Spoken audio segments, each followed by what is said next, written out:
Well, it's a Friday, the 5th day of the week. It's been a tiring week, but here we are doing what we do best. We're grateful that you've stayed with us on the AM show. My name is Benjamin Akakpo, and I'm doing this as always together with Bernice Abubedu-Lanza. We love you. Thank you for joining us. Well, coming up next, right before the news review, at which I'll be joined by Kojo Brace, our colleague, who will serve you the news. And then on Prime Take today, we take you back to that conversation with former Black Stars captain Stephen Appiah. It's a conversation with Muftau Nabila Abdullahi. We bring you the second installment. You loved the first. If you did, well, you're going to love the second even more. Well, I also serve you blunt thoughts this morning, and I've titled it Ghanaian Leaders versus Ghanaian Problems. Why our woes remain constant. I'll be sharing my thoughts with you on that. But today, in terms of our big stories, which we're going to delve into, there's the issue of unpaid debt. Now, food suppliers for our schools have for days now been picketing the National Food Buffer Stock Company, asking for the payment of the services they have rendered. They've rendered their service. Where's their money? They say they are owed in excess of 200 million, in fact, close to 300 million Ghana cedis. And this is our major focus this morning. You can see some of them sleeping rough at the premises of the National Buffer Stock Company. Well, right after that, we'll also be delving into our big one, our in-house biggie, and we know you love it, the EcoBank Joy News Habitat Fair. It's on again this weekend. It's opening weekend at the Achimota Retail Center for the very first clinic. And this year, we're looking at affordability, luxury, and comfort. Which one suits you best? Which one should you go for? When you join us, you will get to know for sure. Well, later on the show, of course, we'd love to hear from you in the course of the discussions we're going to be having. So stick and stay, share your views via the live stream and via the phone lines when we activate them. On that note, let's settle for the news up next.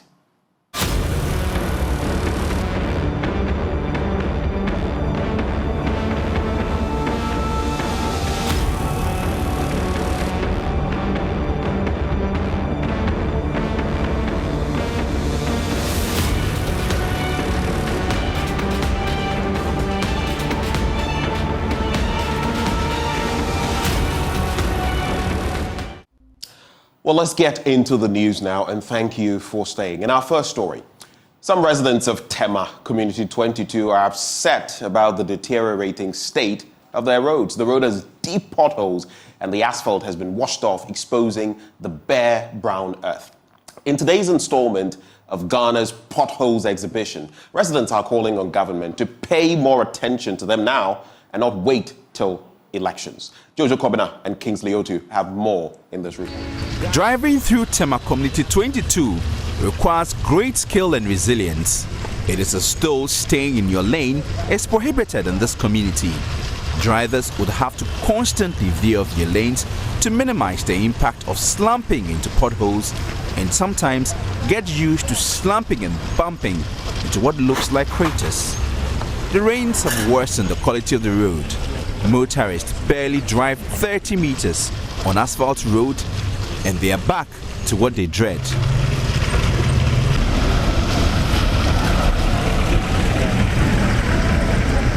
But it hasn't always been like this. The community once enjoyed good roads. But when the road started deteriorating, authorities just looked on. Drivers get angry when their vehicles constantly squeal after jouncing into potholes. They feel the government is not listening to their cries. The frustration of this motorist is as intense as the fatigue he endured plying this route. All the roads from this community, if you go 25, that area to Apollonia, Afienya, all those are very bad. We say we have MPs. What are they doing? Nothing. They don't do anything, I'm telling you. They don't do anything at all. Just imagine if you have a car on this road, how will you feel? If I go to shop, I buy shocks about 1,000 to 1,300. But it's like within a month, you have to go to the shop. Within a month, you have to go to the shop, which is very bad.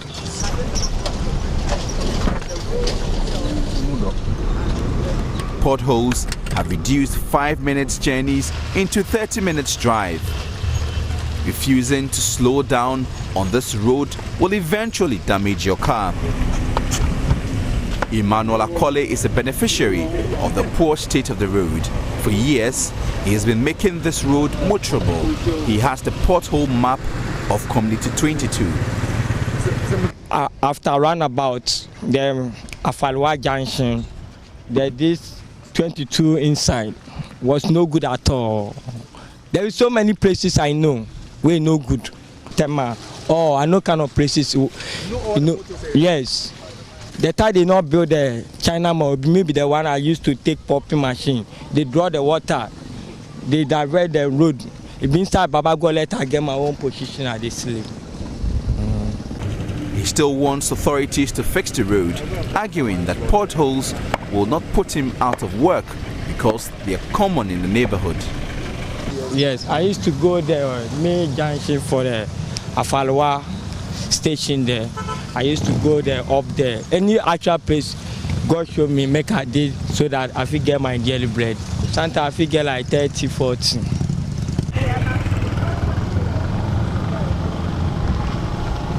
A large billboard along the road directs cars to the DVLA premises for renewal of roadworthy certifications.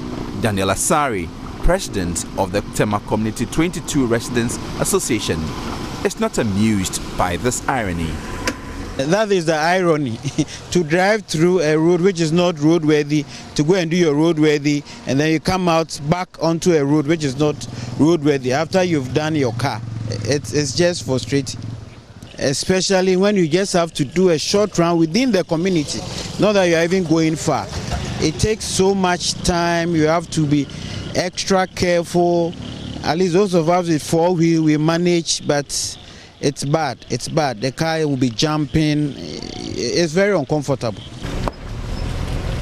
If you drive a saloon car, you have to be extra careful lest you suffer a breakdown. The residents of this community say they cannot endure any more and want swift government intervention.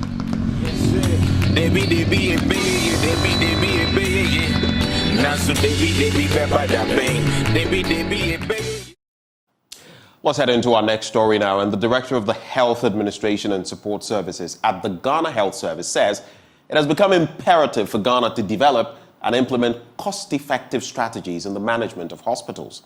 Dr. Ebo Hammond says it cannot be business as usual for administrators of public hospitals at a time patients are becoming sophisticated and aware of their rights.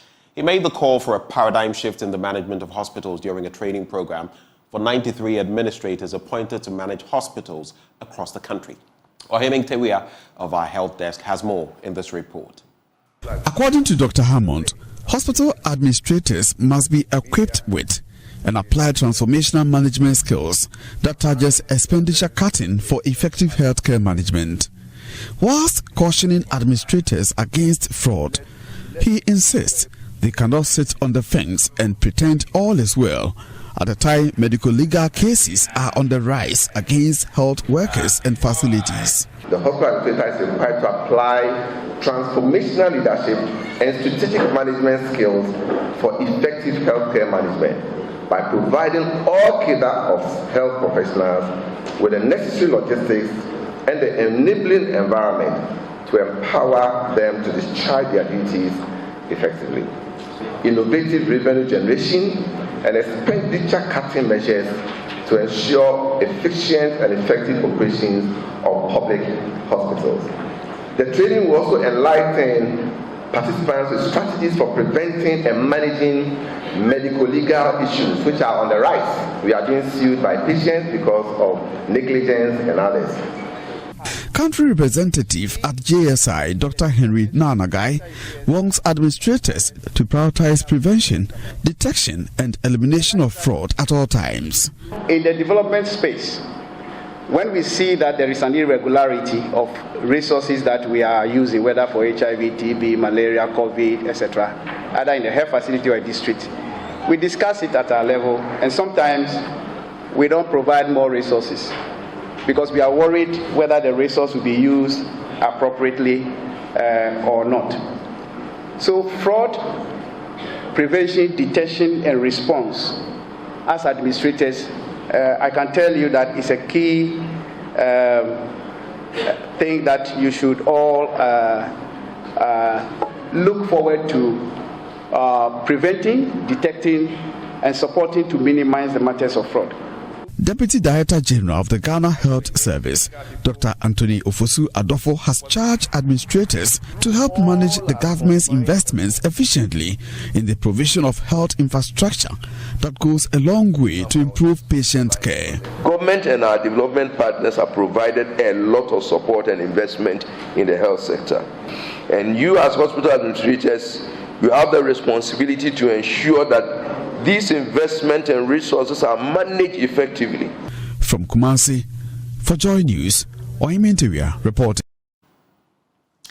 Now, authorities of the Volta Regional Hospital in Hohoe have indicated the need for a facelift of the facility's infrastructure. According to the hospital's director, the current infrastructure has outlived its usefulness as they are about 80 years old. He appealed when a philanthropist, Frida Priscilla Heto Ajiman, donated some medical equipment and consumables to the hospital. Then Hohoe Municipal Hospital, established in the early 1950s, was upgraded to the Volta Regional Hospital in 2019. The hospital only witnessed a change of name with no major facelift provided in terms of infrastructure. A 200-bed facility which has about 10 medical specialists serves Northern Volta and Oti region. Dr. Habib Ahmed is the medical director of the Volta Regional Hospital. The facility looks so old, built in 1952-54 thereabout. So it needs some uplift. So that's our main challenge. Otherwise, the equipment and other things we have in the hospital are enough to. The government is doing so much. We've been given an oxygen plant, we have a reference laboratory, we have an emergency department refurbished by the Korean government, the Kofi. We have a number of things that we can act as a regional hospital. We still need more anyway. In a bid to help the hospital meet the demands of clients, a philanthropist, Frida Priscilla Heto Ajiman, donated some equipment to the facility. They included pulse oximeters, thermometers, glucometers, lancets, among others. Madam Heto Ajiman explained why she undertook the benevolence exercise. So my dad passed away in 2019. So I was here around that time. So when we came to the hospital, the machines, the apparatus that they have, really and truly were not in good use at all. The blood pressure machine was actually rusted. I'm a nurse by profession, and I know the importance of all these things. If they don't have the things to work with, first of all, the nurses will not have motivation. And I know inwardly they'll be feeling guilty that, oh, I've come to look after this patient. I haven't got the right apparatus to look after the patient. But then again, they'll write on them Pew's chart. We call it Pew's chart. They call it blood pressure. I don't know how they call it. There's a chart that after I've taken the vitals, I need to record that your blood pressure is this, your glucometer is this, your temperature is this. But then if we don't have all those things, the doctor that is coming to do the rounds the next day will not be able to give a proper medication, a proper diagnosis. So really and truly, it is very important. We are somehow neglecting our patient in Ghana here. So it's quite very important that we have all these things to take care of our patient. The Hohoe Municipal Director of Health Services, Charles Azagba, said the items donated would help manage non-communicable diseases in the enclave. Now we're preaching that wherever you are at a hospital, we should have a wellness clinic where we are trained so that if you have hypertension, we should be able to detect it as early as possible. If there's diabetes, we should be detected as early as possible. So the equipment that they have donated is actually going to support the hospital and also support the wellness clinic that we are actually talking about, so that I can detect these cases early and manage them as early as possible. Fred Kwame Asari, Joy News, Hohoe. Now, the senior manager at the Energy Commission, Julius Nkansa-Nyako, is advocating a support system to help improve and expand ideas put out by students at the annual Senior High School Renewable Energy Challenge. Speaking at the Bono Regional Challenge, won by the Doma Senior High School, Mr. Nkansa Nyako said such support could help improve agricultural practices and export some of the technologies developed. Precious Semevo now reports. The fourth edition of the Senior High School Renewable Energy Challenge for the Bono region in Sunyai involved 10 schools on the theme, Mechanized Small-Scale Agriculture Using Renewable Energy Technologies. The Energy Commission partnered with the Ghana Education Service to foster renewable energy-focused research and development among students and encourage the transformation of ideas into impactful and commercially viable solutions. Gabriel Entry is the Bono Regional Education Director. We are moving along with the sciences. That is why the Ministry of Education is strongly spearheading STEM education, so that as we go along, we go through the school system, we will be able to identify problems around us, use our scientific knowledge to solve them, so that we shall have a better country and to be able to compete in the competitive world that is ahead of us. Senior Manager and Project Coordinator at the Energy Commission, Julius Nkansa Nyako, called for a support system to help improve and expand ideas churned out by the students. The future for this country is for our youth, and it's our responsibility to ensure that we prepare them. What we saw here today, that is a project that our students are churning out in their schools, are very innovative, and it is up to us as a country to tap into these innovative ideas, push them forward with our research institutions, and also in collaboration with our industries, etc., make these commercially viable so that we can improve upon our cultural methods and practices in country, and then also export some of these technologies that we may be able to develop from these innovative ideas from our students. Doma Senior High School won the challenge with their project, Organic Fertilizer Production, Irrigation System and Biogas for Agricultural Machinery. Al-Hassan Latif is a team member. This project in agriculture or in the field of agriculture will help in the irrigation system. In terms of fertilizer supply, it is easier with this project, and also we get biogas, which we can also use to power other engines or farm machines. It's easy to use and it is less expensive as well. We actually need support from organizers and then institutions to be able to expand it. Susek and St. James Senior High School emerged second and third respectively and took home certificates, cash prizes and other valuable items. Precious Semevo, Joy News, Sunyai. Now, removing the barriers that hinder accessibility to digital learning, especially at the tertiary educational level, has become crucial in the 21st century. The Kwame Nkrumah University of Science and Technology e-Learning Center has therefore brought together stakeholders in the sector for the maiden e-Learning Ghana Conference. It will discuss ways towards growing the e-learning space. There's more in this report. The two-day conference is under the theme Education Without Borders, Digitalization to Improve Accessibility, Quality, Inclusivity and Sustainability. According to the director of the center, Professor Eric Apel Asante, the conference will provide opportunities for interactions among e-learning experts.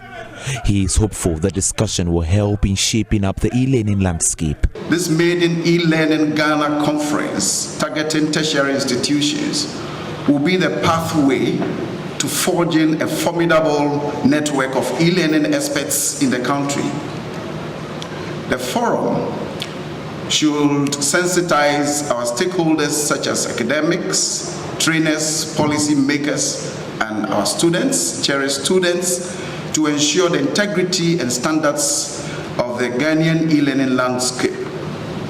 Our overall aim is to translate all discussions and insights into tangible outcomes, actionable plans, and renewed commitment to break down barriers that hinder access to education, enhance quality of learning online, and then of course foster inclusivity and sustainability of our efforts. The Pro-Vice Chancellor of KNUST, Professor Ellis Owusu-Dabo, recounted the university's digital transformative decision in the face of the COVID-19 pandemic. He pledged the university's resolve to ensure a sustained use of digital tools for effective teaching and learning. Been adjudged as the best globally in terms of the Sustainable Development Goal 4 for quality education in the 2023 Times Higher Education Impact Rankings, remains committed to promoting the use of cutting-edge e-learning technologies and pedagogical strategies to facilitate teaching and learning, knowledge creation, and service to impact our communities. This conference bears ample testimony to this drive. Director of Digital Innovation at the University Design Institute of the Arizona State University, Dale Johnson, charged the stakeholders to continue investing in the sector for satisfactory student learning experience. To enable the faculty members to prepare their courses for online and to support them in that process. So I think the future is going to be that type of investment over time to ensure that the students have the best learning opportunity. Now, after making a debut qualification to the national tournament, the Brekum Methodist Senior High and Technical School ceases not to astound their contenders as they surprisingly progressed to the finals of the Bono Ahafo Zonal Championship for the first time. With an unbroken resolve to prevail, contestants of the school moved from -2 points in the first round to boot out Notre Dame Girls SHS after a 4 tiebreaker question. On the day, 3 other schools, including defending champions St. James Seminary, also secured slots at the final stage of the regional competition. Emmanuel Bright-Kweku reports from Sunyani. At the end of round 2, Methodist Senior High Technical School, Brekum, is owing me 2 points. So you have -2. Atebubu Senior High School had 3 points. Notre Dame Girls Senior High School had 7 points.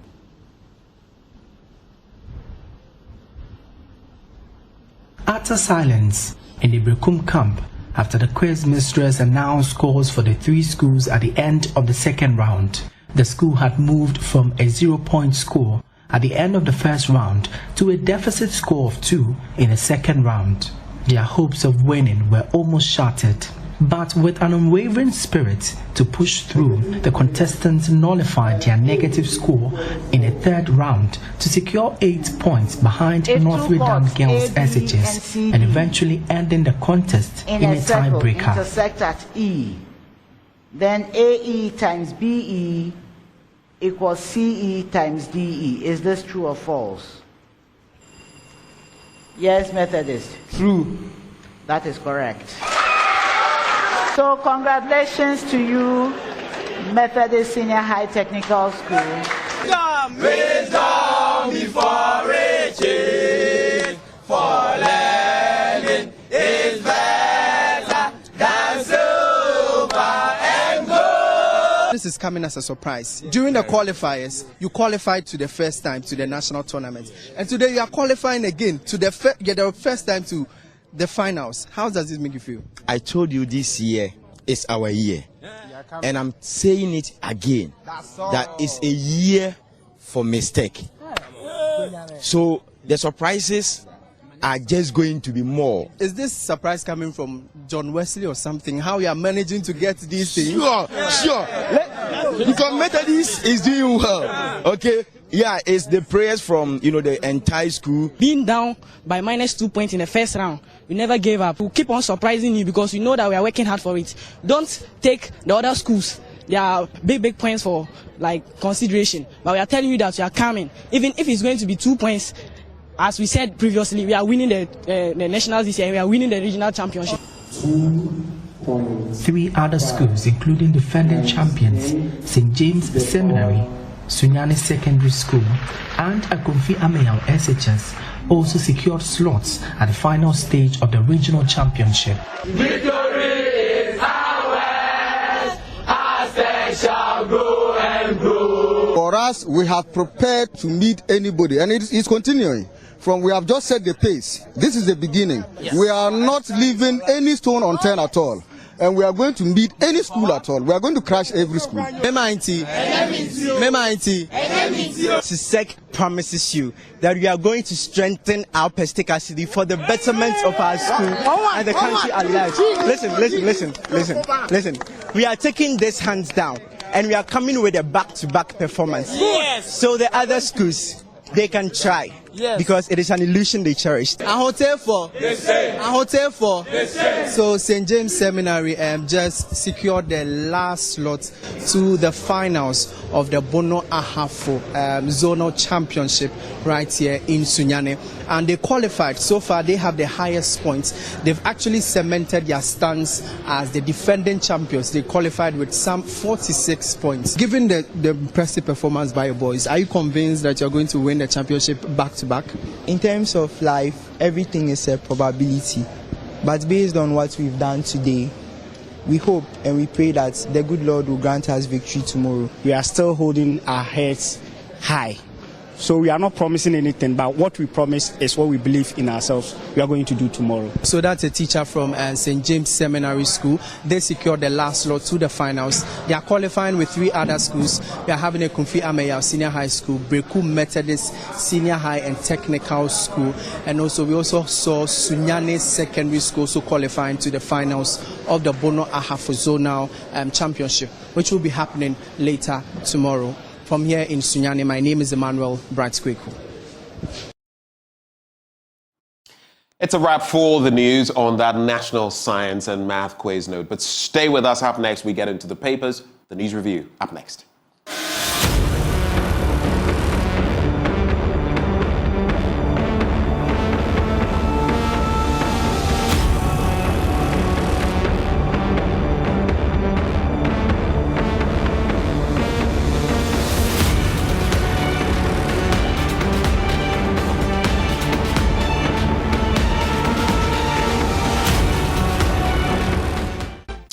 Welcome back on the AM show. This show is cool as ice, yet hot like vodka.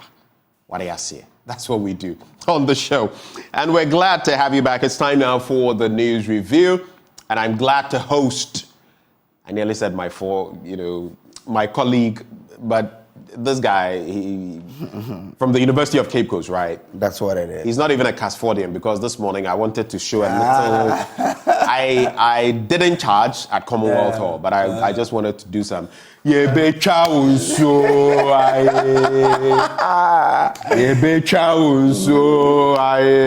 Form one boy,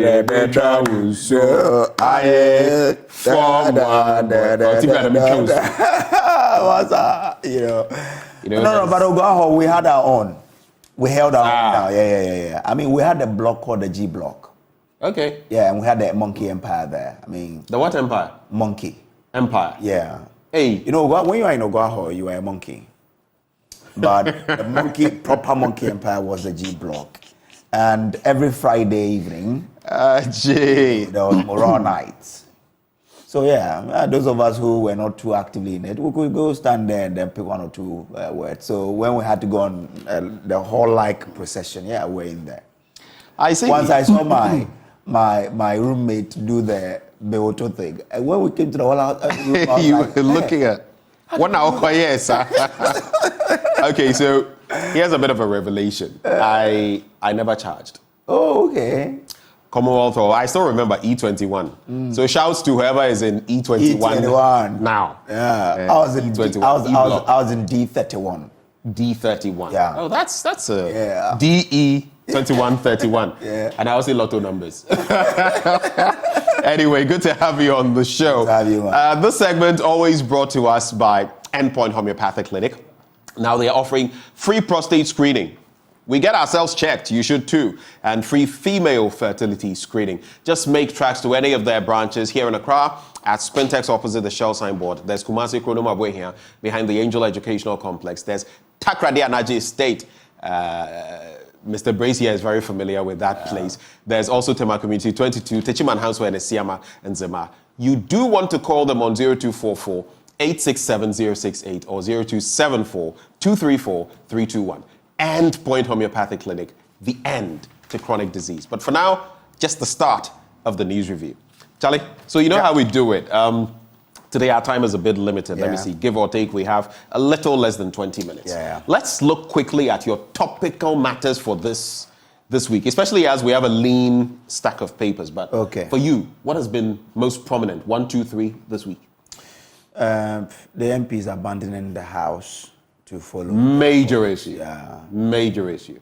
I disagree with them. Okay. I disagree with the everyday trial of James Jachikwason. Which is also part of why they are doing this. And of course, you add that of Dr. Cassiel Atuforsen. And then there's a third one. His name, I'll get his name. There's a third gentleman. So 3 of them. I mean, as for the KCL's own is not on a daily basis. Right. The reason why they say they will leave is because of Jachikwason's everyday. Collins Dauda is yes, Collins, Jachikwason's everyday prosecution. I mean, I think that they shouldn't do it every day. But if you disagree with a legal process, your reaction should not be an illegal one. But it is because they are saying it's a legal process, all right. But especially in the case of Jachikwason, this legal process has already been prejudiced. They've been hammering. Yesterday, I was listening to Top Story, among others. They've been, hammering hard at the fact that Mr. President went to Asin North and said what he did. Prejudicial statements. They've spoken about the AG's own comments, and they are saying it's not just that they are in government. And so if their party is doing this, then we too, from our end, are going to do this. I'm not necessarily saying I subscribe to what they are saying. I get it. But these are the reasons they are giving. Yesterday, the question I was also asking myself, if I was a lawyer for I was the Attorney General, I also say, why? But former president also went there to say that he won't go to jail. What is that? Is that not also? Yeah, that is also exactly. So the thing is, but you see, it is more egregious for the sitting president to suggest that because he is in power. When it comes to prejudicial comment, no. It doesn't matter whether you're I get what you mean, but I'm saying that he has power at his disposal. You see, when it comes to the law, it's about the law being done and the law also being seen to be done. Yeah. So there is the reality and there is perception. But you know the conclusion. Let's not forget that perception also plays a role. Why that is serious is because already the other side has painted a picture that the judiciary in some way is compromised. I can sit here and tell you that will not be the case. But the perception is out there. You don't feed the perception because if you feed it and then something happens, then the only school of thought will be, see a kind. That is the problem. Because the other side is not in power. But Ben, hasn't the other side won cases in court during this? Some people will ask you how many. And I'm only reflecting, right? When you listen to the conversations, I mean, I saw someone post recently, Oliver Bakavomao, and I was just reading the comments. Interesting that whenever the AG loses a case, the judge will be changed and then he will win. We must look at certain things. I'm not saying it is necessarily or wholly true, but I'm saying that we must look at the trend of justicial development or rulings on cases. Do you get it? Which is why, especially in a turbulent time like this, when judicial decisions are always being questioned, you don't want to pass comments like that. I'm not saying both of them are irresponsible. One is more irresponsible. I agree with you that they shouldn't have made those comments. I'm saying that because former President Mahama also saying categorically that he won't go to That is also problematic. Exactly. The point is that are we saying that someone is controlling the judges? And that's how we've played it. But you see, that's my worry. That if we continue on this tangent, there will come a time when every judgment that the judiciary will give, we will all say that, well, it's because you are aligned to the certain government. The point is, we must be careful. Judicial decisions cannot be relied on, cannot be trusted, do not carry that sort of... there was a time back when the court said, Asamesi, this or that. Oh, yeah. But now, it is because practically everything, even non-political cases, are being, politicized, are being... And that's a slippery slope. I've always said that we shouldn't go on that tangent. We have already gone there. We should allow the judiciary to do its work. If you disagree with the ruling, we've already gone there. We're already there. It's just about how far we want to go on that road. We're already there. I can tell you for certain all the cases that will be decided between now and especially 2024 and even post 2024 that have any slight political tincture or will involve someone who somehow, whether businessman or businesswoman or whatever, is somehow aligned to any political party, will be politicized. It's because we've become too political. All of us. Will be politicized. All of us. That we are not able to say that, Master, stop it. If the court has given a judgment and you disagree, go back and challenge the court. Do you remember that? Don't say that it's because... Yeah, I remember. Don't say that it's because a government or a politician is supporting you. That's why you are winning your case. You remember the LaBianca issue? Things came up about which government she has been, or which administration or which party supposedly she has been funding and this and that, and why she was placed here, and then relating it to. Do you get it? Yeah. These things will be politicized, but that is also a lesson for us. But we should learn to detach. 1 million, isn't it? Well, we all know how that went. But the point I'm making is we should be able to detach. Yes, people who fund political parties may lobby for this and that. But we've also become a society that is too political, excessively political. Yeah. That's we want, point. Look, family, friends, nepotism. It's becoming too much. Yeah. And I'll give that to the former administration. There were a few spots in there. Now it is way worse. When you look at, for example, the current finance minister, would you say that the tenor, the feeling of Ghanaians has not been over the last year and a half that he should go? Yeah, he's still at post. I even wonder why. Against even members of parliament from the majority side, never before seen. Yeah. Do this. When you do those things, what do you think the impression will be? Anyway, but Ben, my point is that the MPs have no business to tell us Ghanaians that they are going to leave parliament, for which we pay them for, to go and support their colleague MPs in court just because they feel disgruntled by the processes. It's a two-way street. That is not something we should encourage. It's a two-way street. But you know, let me just say this. They can't all say they are leaving the house to go to court to support their colleagues. When I am being deducted my taxes to go and pay them, true, I don't expect them to leave the house empty. True. To go and support their colleague.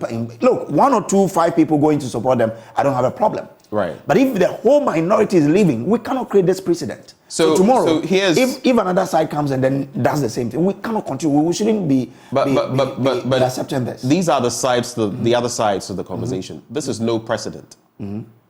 It's not as though it were happening for the first time to set a precedent. It's been done before. In fact, it is a tool. I'm coming. Hold on. I'm talking about when you leave to go to court. En masse, not necessarily going to court. But that's the point. No. But the point is leaving for whatever reason. It mustn't be. Ben. We are limiting it to because they are going to court. No. There must be. Once they leave en masse. Ben, when it comes to the same thing. When it comes to them rising up against a certain bill or law. We've known that that's a strategy they all use. Yes. That's no problem at all. They don't leave to go to court. I'm saying that when you leave your parliamentary duty to go to court just because you think that your colleague is being persecuted, that is something we should encourage. But like I'm saying, it is a tool in their toolbox that they can use in parliament. For what? To express that they are disgruntled. No. Because they feel, mind you, they are saying parliament. They are saying that they are being persecuted. Don't you forget that there are 3 arms of government. The executive, the legislature, the judiciary. And all of them aren't they all independent on their own? They are saying the party, supposedly, the executive, is persecuting them, and so as the legislative arm,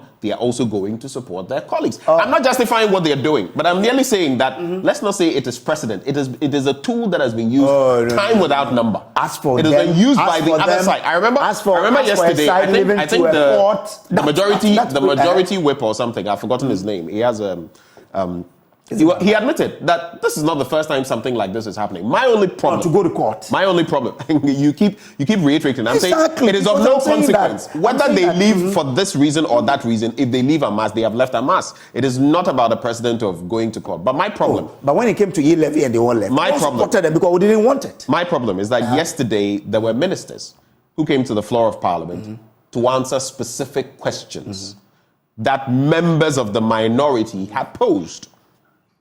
They showed up, and even the speaker, I suspect, was not aware that this was going to happen. Because they gave all indication, there were meetings, and so the ministers showed up. And you know how sometimes it tends to be tricky for these ministers to show up. They did, and there was no minority. The other angle of this is that it brings government business to a complete standstill. It's almost as though the minority were holding government to ransom, that, you know what, if you want to play like this, then two can play that game. I get it. They will want to play that political card.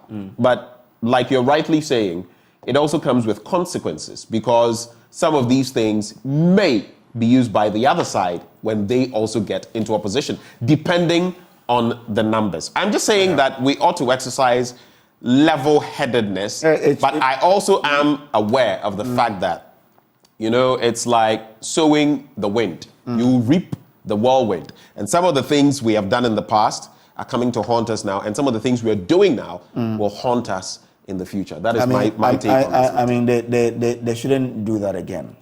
They can have 5. But they are saying they are going to persist. They shouldn't leave Parliament just to go and support a colleague in the court. I mean, anyway. But hey, this is the country. If my MP should be part, when it comes to my constituency, I will have to ask him. And that is the other angle to this as well.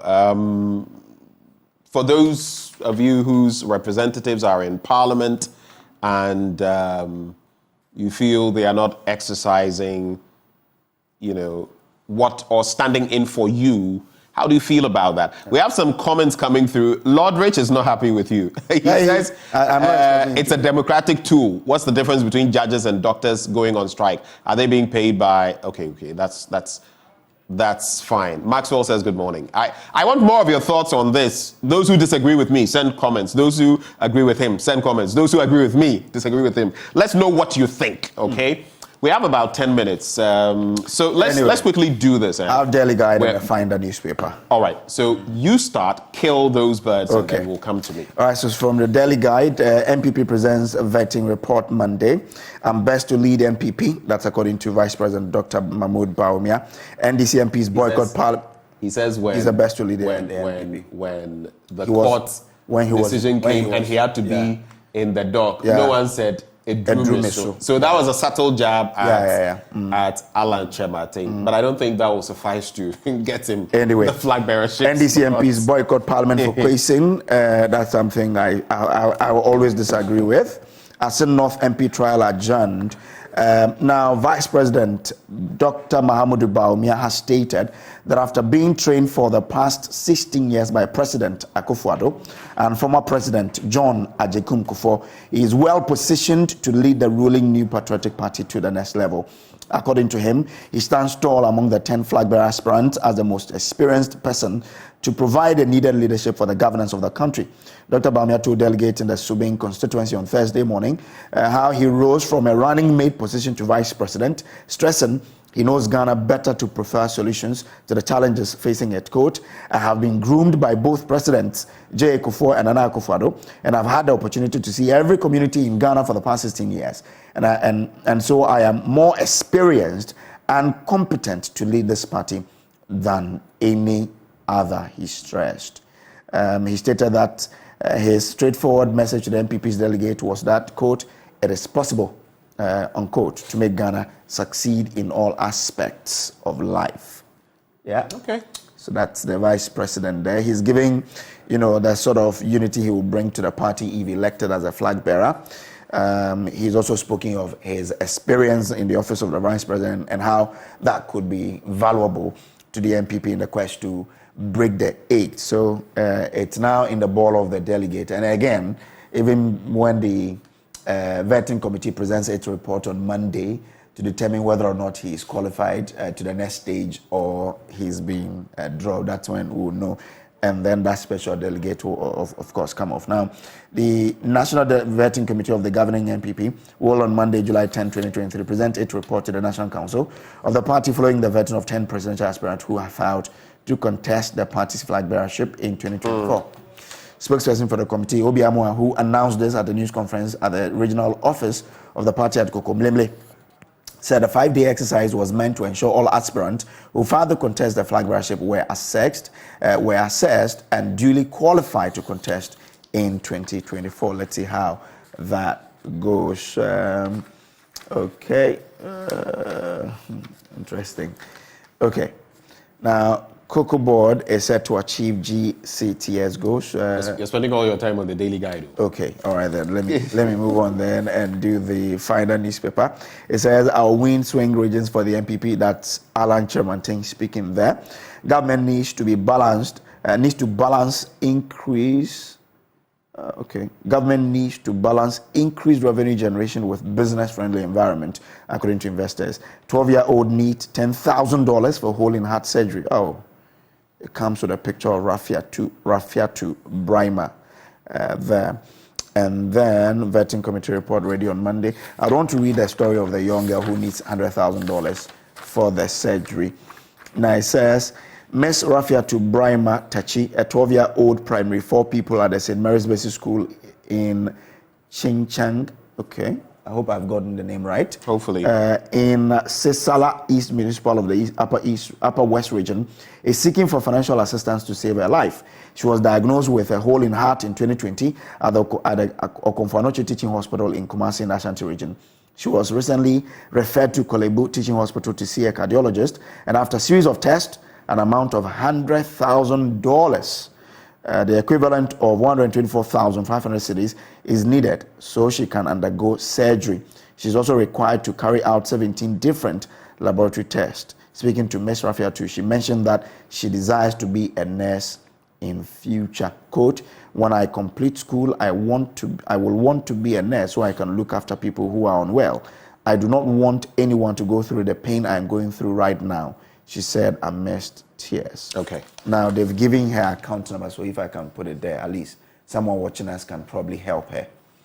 Can I go ahead?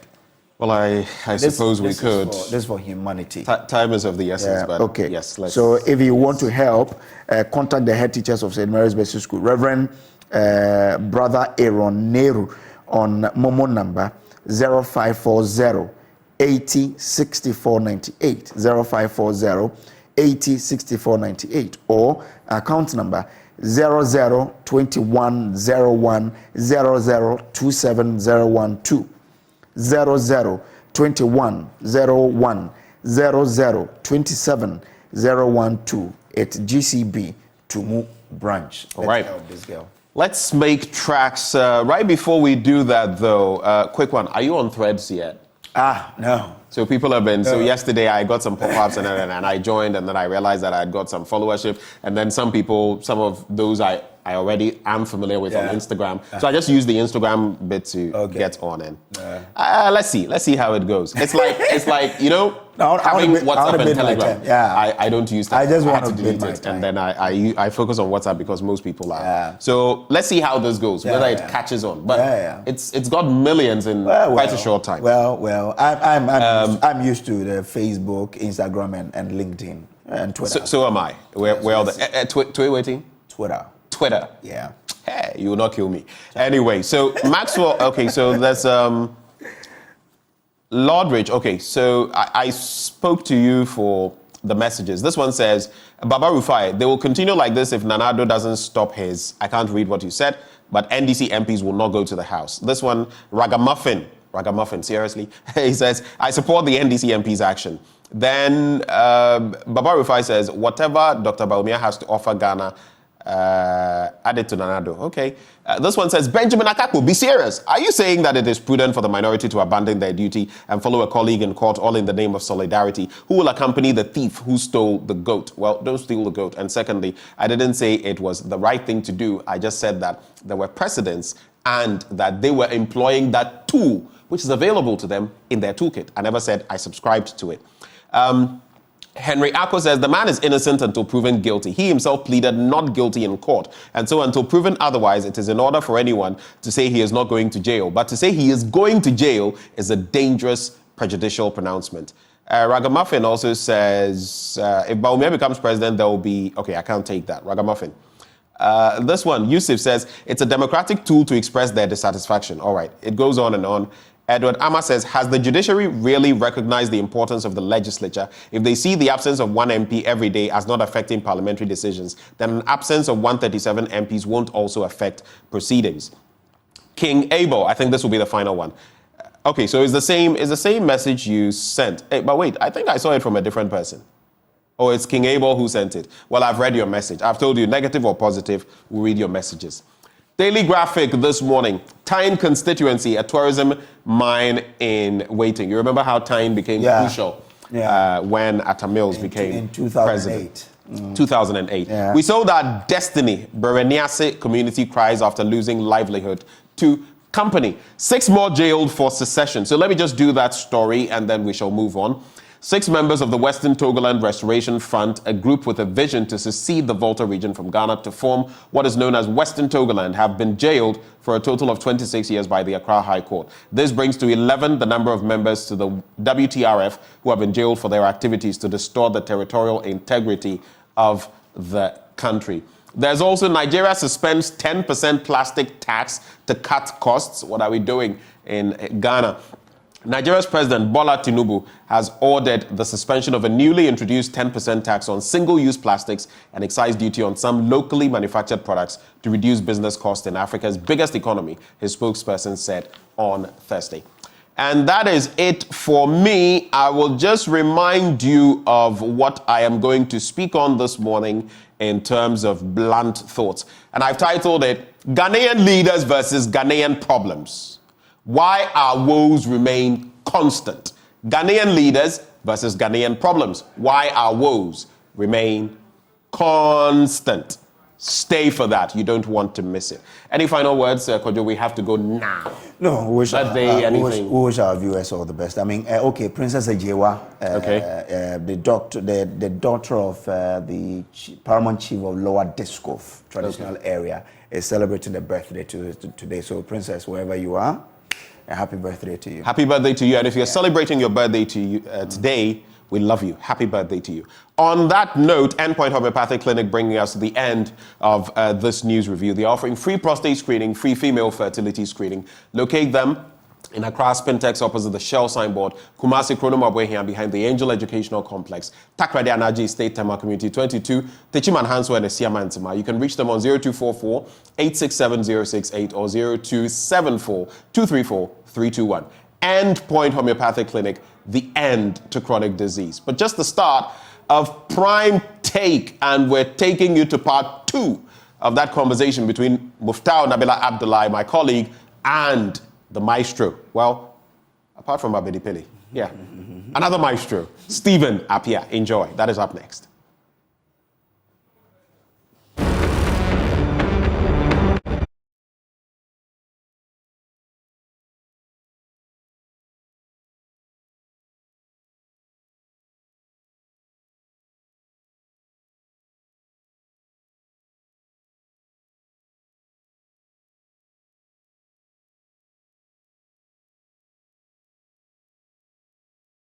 So I think I wish we can take it back and we will correct certain things, because we were naive that time, naive because we didn't know certain rules in the game. Later, I watched another World Cup where Rooney was it his incident against Ronaldo? Yeah, I think that they banned him for 2 games, but they still took him to the World Cup. So if we have 2006, if we had that experience or that knowledge about the rules, we will force the FA, or we will plead with them that they should take Lai, because it's 2 games. First game, second game, then he will continue to play from the 3rd game. Yeah. So when Kohli gave me that stamp, so Lai tried to talk to Kohli. Then their number 2, Beye, came from the side, he pushed Lai. And then Lai started to argue with them, and we were shocked. At times, certain things you don't understand them. Are you pained? I am. I am because Lai is one of the players that when I look back, even though we traveled to Germany, we played the World Cup 2006, 2010, but still looks as if we were not complete. Not because we know that Lai knows how to play, but I'm not talking about his play, but he should be there because of the sacrifice. He was part of those who sacrificed, and I think up to now he will still feel bad because looking back, I did everything in football. We had the chance in our time to qualify to the World Cup, and this small mistake made me lose my chance being to the World Cup.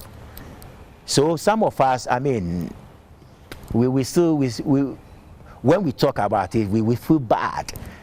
Because the other day I was talking to someone, I said, if Lai can even be in the team and maybe first round we can go. I'm not saying that nothing guarantees when it has never happened.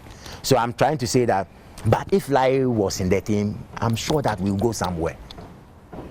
It's not because don't you have a soft spot because he was part of the quartet? You know, those days the quartet was very famous. Yourself, Sule Muntari, Lai Kezi, and Michael the quartet. Yeah. I don't have a soft spot for him because of that. It's not because of that. Today, all of us, we are talking about Messi. Who made Messi? It's Iniesta and Xavi. So we have some certain players of certain caliber of players. When they are in the game, you are rest assured. It's not because he's my close friend. It's not because I have a soft. No, I mean if Lai was in the team, it would be a different ball game. You people saw it when we played. It's unbelievable. I mean, the four of us, we play without positioning. I mean, Lai will see me at the right, he will come to the middle, I will go to the middle, you will see Sule Mutarik. It was beautiful. And talking about sacrifice, right? We've heard stories about sacrifice. How you personally sacrificed?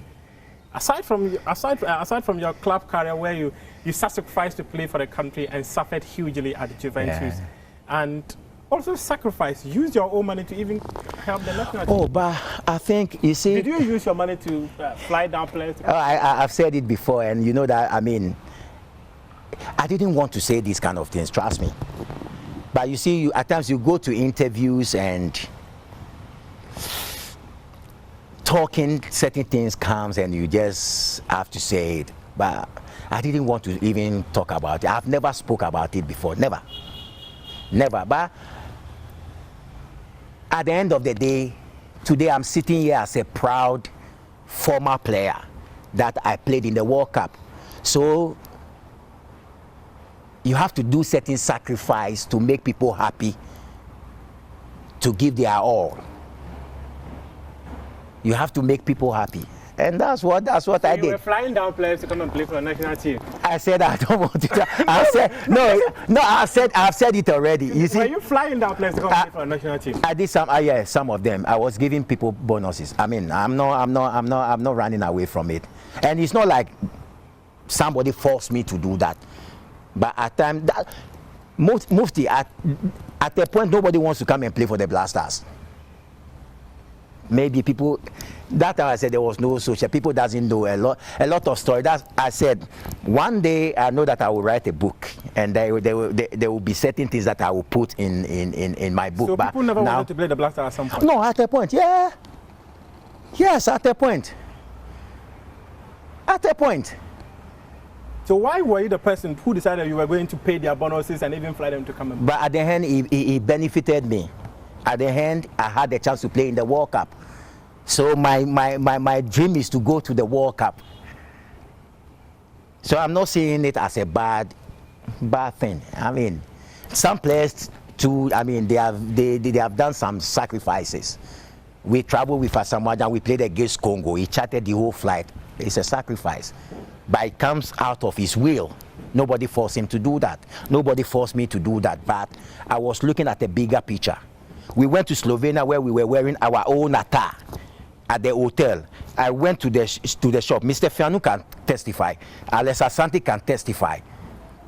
I went to the shopping mall to buy Adidas clothes for all the players and the staff in Slovenia. So these are the things. You see, that time you are playing, you are a pro. You are a pro, so it's a shame you have made name in Italy. And then you will be with your national team, the national team, and then you will see players wearing their, like the way we are now. I mean, jacket. Yeah, somebody will be in jalabia, and it's not, yeah. Yeah, it's not nice. So that's where I took it from. Like, oh, I think we have to be in uniform, because I've played for Udinese. That time I was playing for Parma. And it was so nice when we go to camp, we are in uniform, everybody dressed the same. So I said, okay, I didn't do that because I wanted something. But if it looks bad, I'll be part of that image. And Slovenia, Italy is not far. I drove from Parma to Slovenia that game. So it's not far. So I think I have that thing in my head that, okay, we have to look good. That's what. And why didn't you tell the officials of the FA to do it, but you decided to do it? Oh. You see, we do certain things and then it will follow you. I think when you do good, good follows you. When you do bad, bad follows you. I didn't. It's not everything that. No. Let me leave it for my book. Let me leave it for my book. No. Yeah. I'm cool, but I'm trying to say that I did it because I wanted to do it. The FA officials, they didn't do it. Maybe they were not thinking that we should be in uniform. But that time, it wasn't like today that we are all in people. You see them going to camp wearing Puma, and we have played games that we wear Mingle. Mingle is so in Osu. Mingle just says Lecoq Sportive socks. So these are the things that you understand. So these are the things that I'm talking about. When you travel, the exposure, what you see there, you try to bring it back. So I didn't know why. I was feeling like we should be nice in camp. So that's why I bought that uniform for the team. How much did you buy? Oh, I can't remember. But how much did you spend in paying bonuses and flying? Oh, I can't remember. No, a long time. I can't remember. No, I can't remember. Long time. If I come and buy something from you, even if it take me 10 years, I'll know that I bought this. No, a long time. I can't remember. But when you're writing the book, you will remember. I don't know, but I will put it that I've bought a ticket before. Did you write it? Did you indicate it somewhere that you bought shares or even paid bonuses? Like? Oh no, I haven't written it anywhere. But you see, when you are telling your own story, because you know the story, you won't forget about your own story. So you were paying minimum of $1,000. Oh no, $1,000 was a lot then. No. But you know that those days, you have to come and play matches. You have to leave your bonus. You will go back to your club and you have to send your relatives for your. At times, it take days. It wasn't there for, but that time the money in football when you come to this continent, our continent, it wasn't like when the ones that they were spending in Europe. So. We try to understand them. That Would you say you're one of the players who have sacrificed the most for the national team? Would I say I'm the one of the players who have sacrificed the most for the national team? I can't say yes. I can't say no. I can't say yes because we didn't saw the Osei Kofi and the rest. We didn't saw what they did. Yeah. So I can't say that my generation or I was there. No, maybe people have done. People have gone through worse. It's not about only spending that shows that you have sacrificed. We have seen players that through the national team they broke their and their career ended. So it was sacrifice as well. It's not about using my money to say that because I use money I have sacrificed. No. I read an article that you granted to Emmy. Yeah. And you gave the story of how you lost your place in Juventus. Yeah. How hurtful was that? It was very, very, because you see, But I haven't regretted that. Trust me, I haven't. Because I will repeat it again that whatever I do, it doesn't matter, football, wherever I find myself, my country comes first. As for that one there, I will never take it back. No, so I lost my position because of Athens. I went to Athens today. If I want to brag, I don't talk much. I don't brag. I tell my story, but I don't brag. But if I want to brag, those days Messi and the rest were there. But I was part of the dream team in Athens.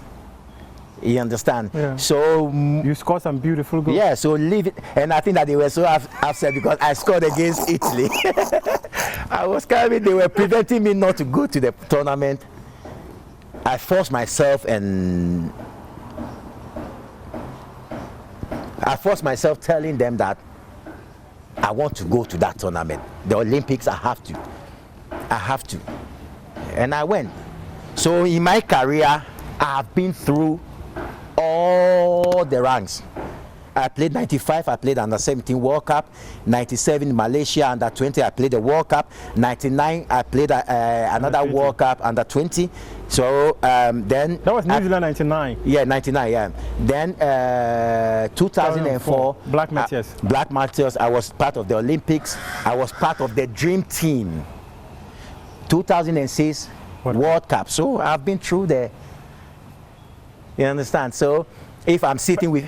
But you also mentioned something. Yeah. You mentioned something about someone within Juventus who willed a certain political power. Yeah. Oh, no, I mean, Luciano Moggi. Yeah. I know that everybody knows Luciano Moggi. It was very, very powerful. And that time, Luciano Moggi is one of the directors that you can't say no to. You understand? You can't say no to. So it was a battle for me, leaving my club to come to play for the Olympics. But that time, you can't stop the player. If you stop the player, then that means that he won't even play for you, for the club. So at a point, they realized that they have to let me go. But my first meeting when they called me, I was very, very scared. Why?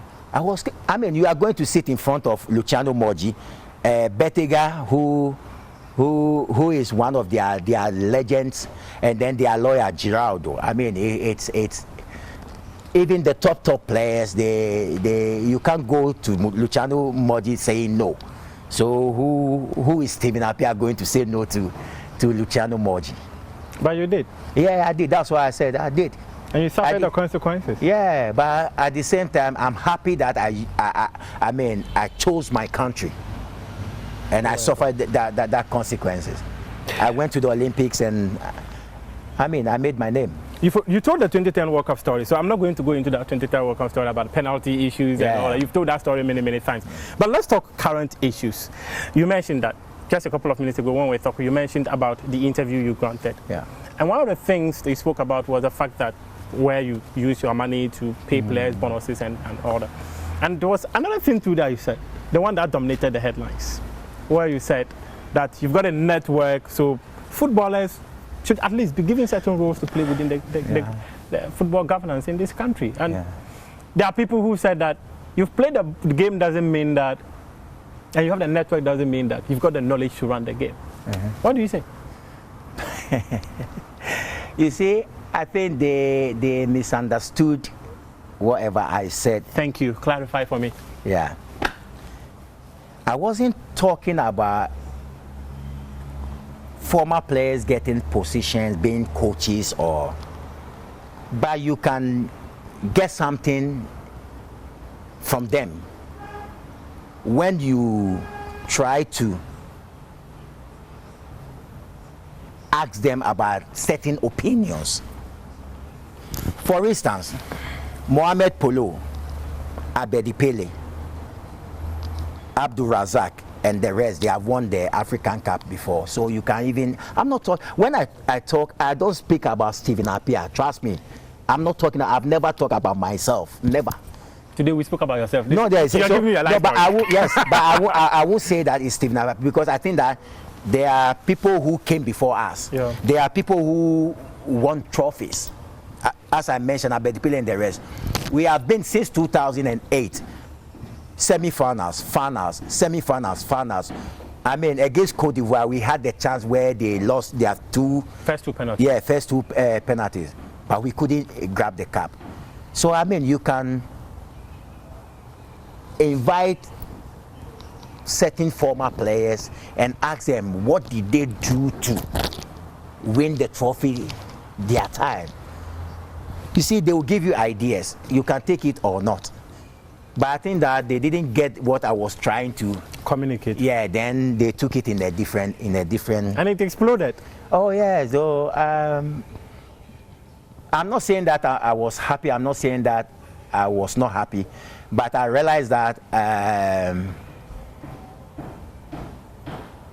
Let me be humble and saying that I think I have a voice. Because what I said was nothing, but look the way it happens. Everybody was talking about it. There's power behind that voice. Yeah. So I think I have to use it. Use it. Okay. Now tell me. Now tell me this. Yeah. You talk about former players getting close to the national team. And in fact, if I go on the internet right now, you were made a member of the Black Stars Management Committee. When was the last time you were part of a meeting? I never showed up. Why? I never showed up because I had my own reason. Yeah, not because of anything. Not because of anything. What is the reason? Oh no, no, it's my own reason. But if you're put as part of a management committee to come and help and you didn't go to help, yeah, it's not fair to Nadu. It's not fair to the FA. It's not fair to the leader of the FA. And it's not fair to Ghanaians because they want you to be part of the management of the national team. A national team you have led to qualify to the World Cup 2 times. Yeah. I know you are still pushing me to say, but I'm not. I mean, I'm not. Everybody knows that when it comes to, but who am I to say no? If I'm given an opportunity to serve, to say no, I will. But times it's like how we go about things. I will. And I think people should let me look into the camera and people. I mean, myself and Kurt, we are very, very cool. People think that there is some fracas between the two. No, we are very, very cool. I mean, we are very, very cool. But I think I'm one person who always wants things to be done in the right way. That's it. So your appointment was not done in the right way? I said I'm a type who. I mean, I like that's the question. Yeah. No. So in other words, you're suggesting that your appointment was not done in the right way. Maybe I didn't get it right the way I wanted it to. So how were you supposed to be called up? So next time when they want to call you up to the national team, they'll know that okay, this is a channel we need to go to get Stephen. Oh no, we have spoken, and then whoever knows. It's not about only Stephen. It's about. I mean, all former. Yeah, all former. Not even former. Even current players. I think people should be treated in the right way. Stephen, you were not properly treated in your appointment at the management committee. I said people. No, I said people when they are giving them appointment, they have to do it in the right way. But this clearly suggests that you were not properly treated. No, I'm just. It's a message that I'm sending out there. It's not about Stephen Appiah. I said we have to do things in the right way. Stephen. Capito. Yes. Tornado. Yes. 3 names I've called separately. What you are saying suggests that your appointment as a management committee member of the Black Stars was not properly done, so you were not properly treated. I said we have to do things in the right way. We have to do the things in the right way. Who called you up for the appointment? Oh, I think you see, I mean, you are a brother and we go way back. And you are one of the people that when I'm talking to, I have to let everything. But I think we are in a position now that things are not right when we talk about the national team. So I think certain things I have to put it aside. At the right time, maybe we can talk again and then. In your book. Yeah, no, in my book. No, you see, at times you have to weigh the situation. Oh, but the environment right now is very calm. It's not. It's extremely calm. No, it's not. Why? Is the environment hot? No, it's not. I said it's not. In the opinion of Stephen Appiah, currently stories about the Black Stars are not good. The environment is hot. I mean, I'm sitting in my house and you can see I'm sweating. It's hot. No, come on, that is a different context. That's a different context. But let's sign out pretty quick. I wish I could talk some more, but I've taken a chunk of your time. Let's end up pretty quick. World Cup 2022. One player that you were with, 2006 World Cup. In fact, you captained him. Otoado took us to the World Cup. Not the best of performances, and we exited in a manner that people actually think that we could have done better. From where you sit, you think we could have done better? I think yes. I think yes, because I mean the country who won the World Cup, Argentina, lost its first game against Saudi Arabia. That nobody thought would happen. That would happen. So going to that tells you that as you are going in the tournament, playing games, that's where you get your confidence. That's where you try to be in the tournament. Our side, I think the boys did what they could, but we are talking about World Cup. That's the highest level when it comes to football. And I always say that when you go to tournaments, you don't need to play attractive football, because at the end of the day, you are fighting for only one thing: is the trophy. So it's better to play ugly football to get to the finals to win the trophy, than better to play attractive football to exit from the tournament. And I think that's what we tried to do, and we were expecting our boys to do so much, because I mean they were playing well in their clubs. So we want to see them what they were doing in their clubs. They should translate that to the World Cup. But I said World Cup is World Cup. I mean, you will go and meet people who are far ahead of you. And today, the football that we are all seeing is not about what we see on the pitch. The force is about the people who are on the bench, the technical staff. That's why today you will see that Chelsea, Man City, they are even more than the team itself. The backroom staff. Yeah, we have people who... Italy went to the Euros. We did the Euros together. With 37 backroom staff. So you have a particular person who is focusing on Haaland. You have a particular person who is focusing on Messi. You have a particular person who is trying to look at the goalkeeper. But I don't think that we have the... So our technical team is deficient? No, I'm not saying that, because I'm coming there. So I'm trying to say that at the end of the day, all this thing is money. Do we have the money to do that? No. So we are deficient in our technical team. But there are other people who also talk about the chop and change. So if my memory serves me right. What is that term? Chop and change. Like you bring in someone and a short gap, then you replace. Yeah. So let me go back to 2006. Djokovic.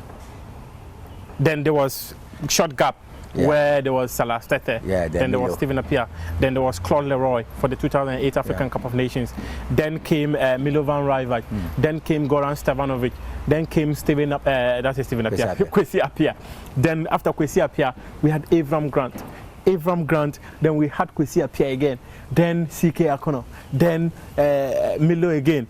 Then we had Otoado. Now Chris Houghton. How many coaches have I counted? In the space of how many years? Yeah. So there hasn't been that consistency. Is that also a challenge? No, it can be, because you see, I think we are living in a country where we don't have patience. We saw when you read Ferguson books, when he started, I mean, it wasn't good. But they allow him to do his job. And we have to know one thing, that any code that you bring, it comes with a different style of play. So the players will never get used to a particular play.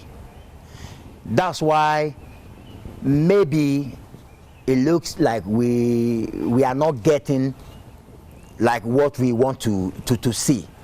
Our time, it was one code that we had. Yeah, we had. And look at the way we played. I can close my eyes and I know where Asamoah Gyan is or Matthew Amwa is, and I'll give him the ball. But today it looks as if we are not. I don't want to use the word confused, is too harsh. We are not getting it. So changing coaches to it distracts the system of the play of the team. Is that one of the reasons why we've not won the AFCON in a long while? I don't say that is that would be the only matter, but I think that it's. I don't know. What is your highest point as a footballer? Highest point.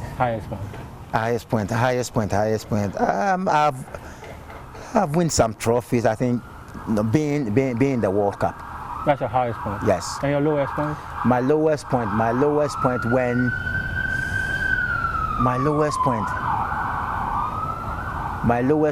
I was leaving Fenerbahce. I was leaving Fenerbahce where I signed for a team that I didn't know anything about. So I went to Turkey, not happy, because I didn't know the culture of the Turks.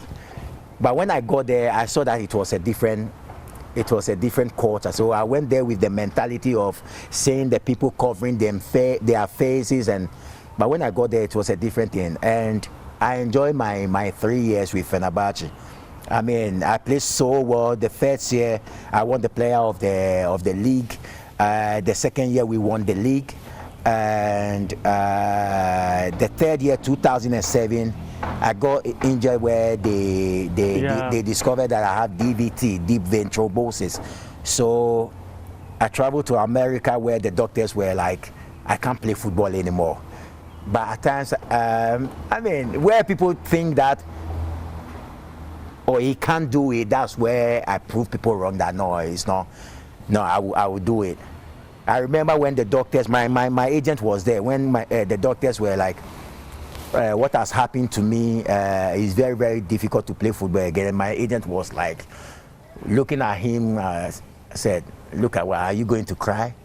And he was like, he was saying in Italy, Stephen, siamo finito, we are finished. I said, no, I will come back and play it again. So I stayed out for two years without touching anything. That was how you missed the AFCON 2008. Yeah. But that time it wasn't serious. That time, later they discovered that, so I don't know if I have to say it.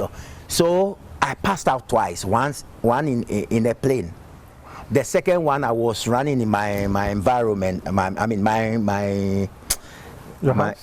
house, and then it was very hot, and I said, let me put water, you see.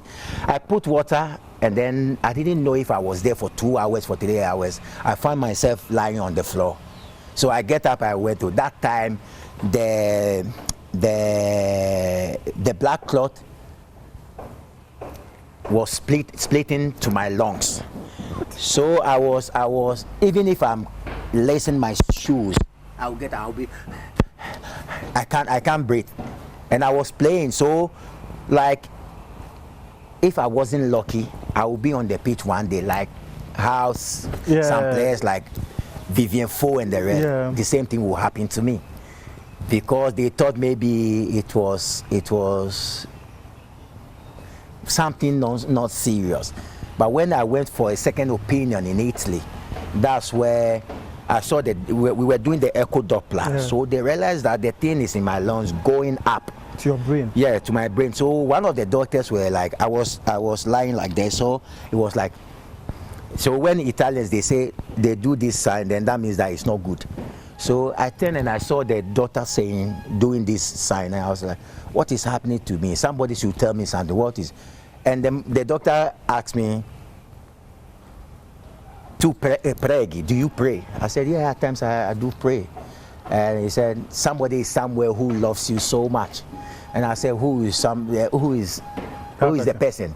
Who is that person? And he said that, I think God loves you so much, because what we are seeing, if it happens to 100 people, I think only 2 will survive, and you are part of the 2. So I think that's where I realized that I was coming to that end. I mean, I wasn't prepared that I will finish my career like that. So I think that's my lowest point. You were like, come. I wrote to that promo. Yeah. Let them come. They came and you were not there. Yeah. it was sad. You have, okay, so 2 questions. No, 3. Yeah. One is that we are going to AFCON. We are likely to qualify. We've not qualified. But when we do qualify, well, when we do qualify for the tournament, should we have expectations that after over 40 years we can be able to win the tournament? Having watched Chris Hutton for some few. I think it's possible. I think we can win the trophy. We can win the trophy because today football has changed so much. That's where you see teams like countries like Madagascar and the rest, and they are doing so well. Yeah. So I always say is that it's how you approach the game. It's how you want the game to be. That makes the difference. It's not about the players that you have anymore, because the game has changed. It's not like 12 years ago, 10 years ago, 20 years ago, 15 years ago that there is a particular player who is going to make the difference. Yes, yeah.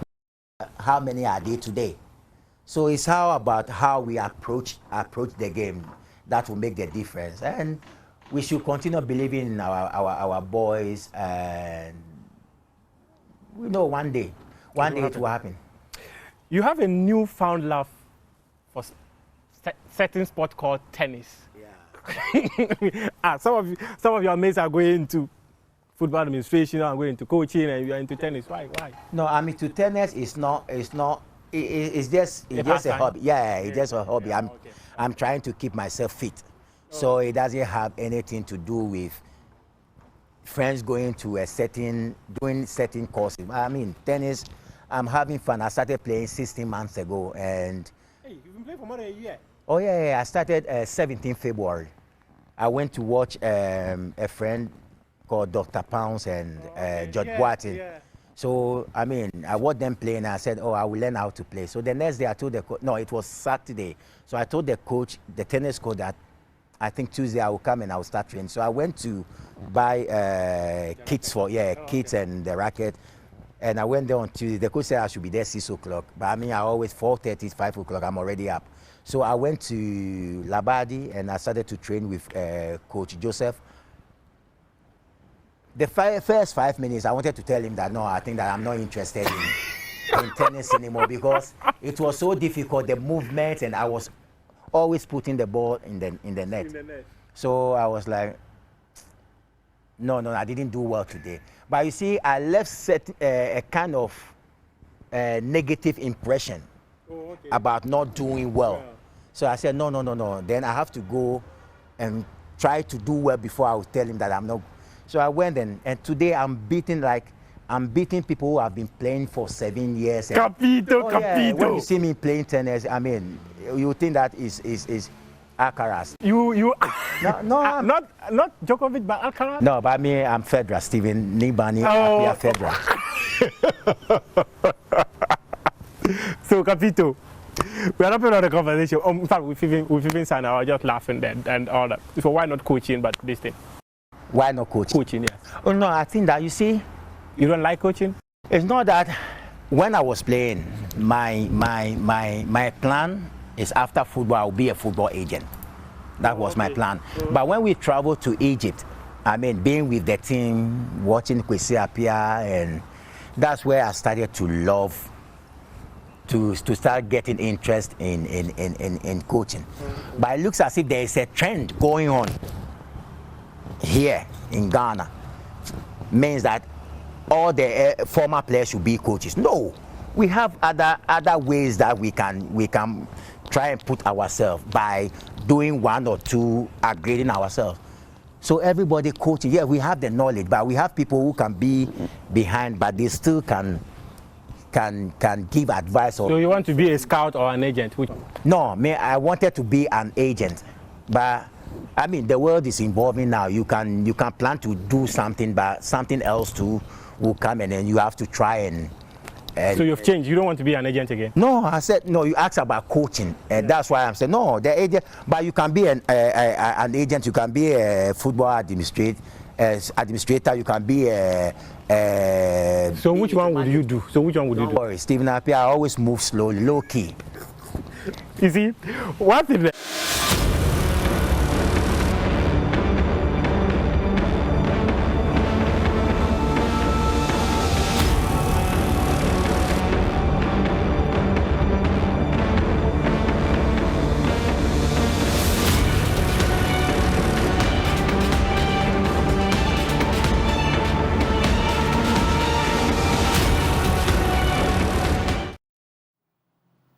Ghana Fwe, Mechiamo, my greetings to all of you. I doff my imaginary hat to you this morning. It is that time of the morning where I welcome you back on the AM show and serve you hot. We're going to dish it out, water, on blunt thoughts. And this morning I've titled it, Ghanaian Leaders versus Ghanaian Problems. Why our woes remain constant. Ghanaian leaders versus Ghanaian problems. Why our woes remain constant. But before I get to the woes, when there are bright spots, we ought to elaborate on them. And that is why this morning, I just want to thank Mr. President, Nana Addo Dankwa Akufo-Addo, together with all those involved, the Ministry for Tourism, Arts and Culture, among others, for memorializing the Osajefo, Dr. Kwame Nkrumah, and the 29-year-old architect who put together everything. That is how we should go as a country, rather than what we were doing back then, burning Nkrumah's books, all in the name of political capital. Trying to what? Take his life in Kulungugu, all those things we did. This is a good legacy that you are leaving, Nana Addo Dankwa Akufo-Addo. We know your position as far as he is concerned, but to go this extra mile to refurbish the mausoleum at a cost of 30 million Ghana cedis, well, but it's still very good. I've taken a good look at the place and it is refreshing. But Mr. President, there's a whole lot more that has to be done if we're going to get the 1 million tourists into our country, like you're saying, just for the mausoleum. In Crawford, there's much more we can do there. Where he used to go and rest in the northern belt of the country. Other things that we can use and gain touristic capital from them. So while I salute you, Mr. President, for giving dignity to the Osajefo, who is the founder of our country. I know you dispute that because they have the big six there and all of that. But the founder of our country, I still tell you that there is more to be done.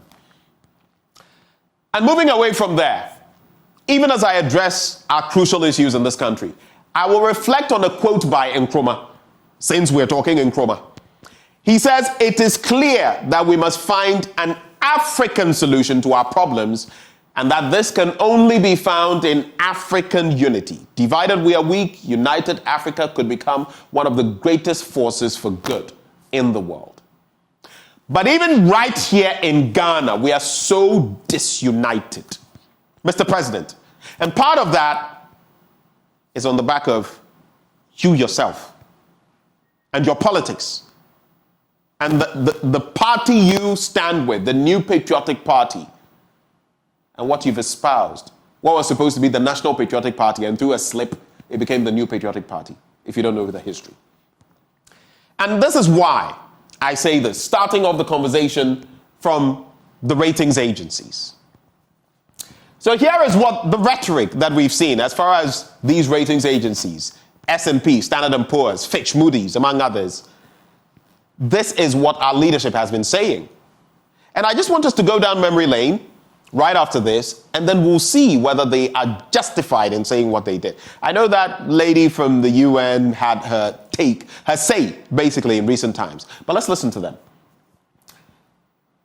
Ken Oforiatta says, it is time for Africa to have its own credit rating agency. I don't have a problem with that. However, major challenges such as systemic bias and limited data are still a hindrance. Pay attention to those words. Systemic bias, systemic. It's constant. Limited data are still a hindrance. Okay, no problem. Then Mr. President says, difficulties in economy were exacerbated by the reckless behavior of ratings agencies that engaged in downgrades, shutting Ghana out of the capital market, and turning the liquidity crises into solvency crises. But I have a question for you, Mr. President. Shutting Ghana out of the capital market, are you trying to say that without the capital market, our economy will go bomb blast down the toilet, down the sink? Is that what you're saying? Is that why you said in recent times that on the back of these latest developments and the IMF money we had got, we'll be going back to the capital market? We can't go there, Mr. President. I hope you get your memo right. Let's go to the next slide. Now let's look historically at the antecedents and whether the rhetoric from the slide before is the truth. 2018, ratings rapidly improved, and this was our rhetoric. Ratings rapidly improved due to stability, reforms, and strategies. You were benefiting from the IMF program from the period before. But you said ratings have rapidly improved due to stability, reforms, and strategies. That year we got $2 billion. 2019, our rhetoric was credit performance has improved with all the credit rating agencies upgrading or affirming. We were happy. $3 billion was what we got from the capital market. 2020, Moody's upgraded our outlook and S&P maintained our rating. We got another whopping $3 billion and we were riding on. It was roll on. Yeah, good times. 2021, Ghana's ratings steady still in 2021 due to COVID-19 measures by government. We got 3.02 billion. We're still happy. But then you come to 2022, 2023. And now, because we've been thrown out of the Eurobond market, now the rating agencies are reckless and not favorable to African economies. You be the judge. When the times were rosy, we applauded them. We sided with what they said. Look at the trajectory. 2018, 2019, 2020, 2021, even in 2021, they were giving us favorable ratings. But when we're doing reckless things, we ourselves were doing reckless things with our economy, and they told us that your economy is in the toilet, then we're thrown out of the Eurobond market, and then we said they are being reckless. Who has been reckless? Even if they have been reckless, who has been more reckless? You or the ratings agencies? It will only reflect what you put out. Let's go to the next slide. But now, listen to Dr. Richmond Etuahene, researcher, banking consultant, on what he has to say about this. He says, there is no evidence from both qualitative and quantitative data review that ratings agencies S&P, Moody's, and Fitch have been reckless in downgrading the Ghanaian economy. I'm not saying it. I'm not a banker. Here's someone in the thick of things, and he's saying that. There is no shred of evidence from both quantitative and qualitative data review that ratings agencies S&P, Moody's, and Fitch have been reckless in downgrading the Ghanaian economy. In fact, he says, rating agencies are an integral part of modern capital markets, and low economic growth, rising debt must be addressed. That is where we ought to be looking, Mr. President. Dr. Mahamudu Bawumia, that is where you ought to be looking. Not talking about during the election petition in 2008 onwards, someone didn't come and say, "It drew me so." No, when it comes to the economy, focus on that. Now, in terms, just segueing quickly from the economy and all the talk, to talk about the Jachi case. You know, in recent times, there have been many developments. So I want to bring it up and look at it from a certain perspective. The Domahene has appealed to President Akufo-Addo to intervene in Kweson's prosecution. He has also urged a halt to the trial, calling for a nolle prosequi, basically bringing a cessation to the trial. He believes prosecution won't benefit Ghana's unity or development and says continuing the case is an insult to Ghanaians. And on this point, believing prosecution won't benefit Ghana's unity or development. Do you remember the words of Osafo Marfo, senior minister, when it came to Aisha Huang, who had devastated our environment, milked it of what did not belong to her? When people were calling for her trial, for the court process to be exhausted, what did he say? Will it bring development to us? Will it bring unity to us?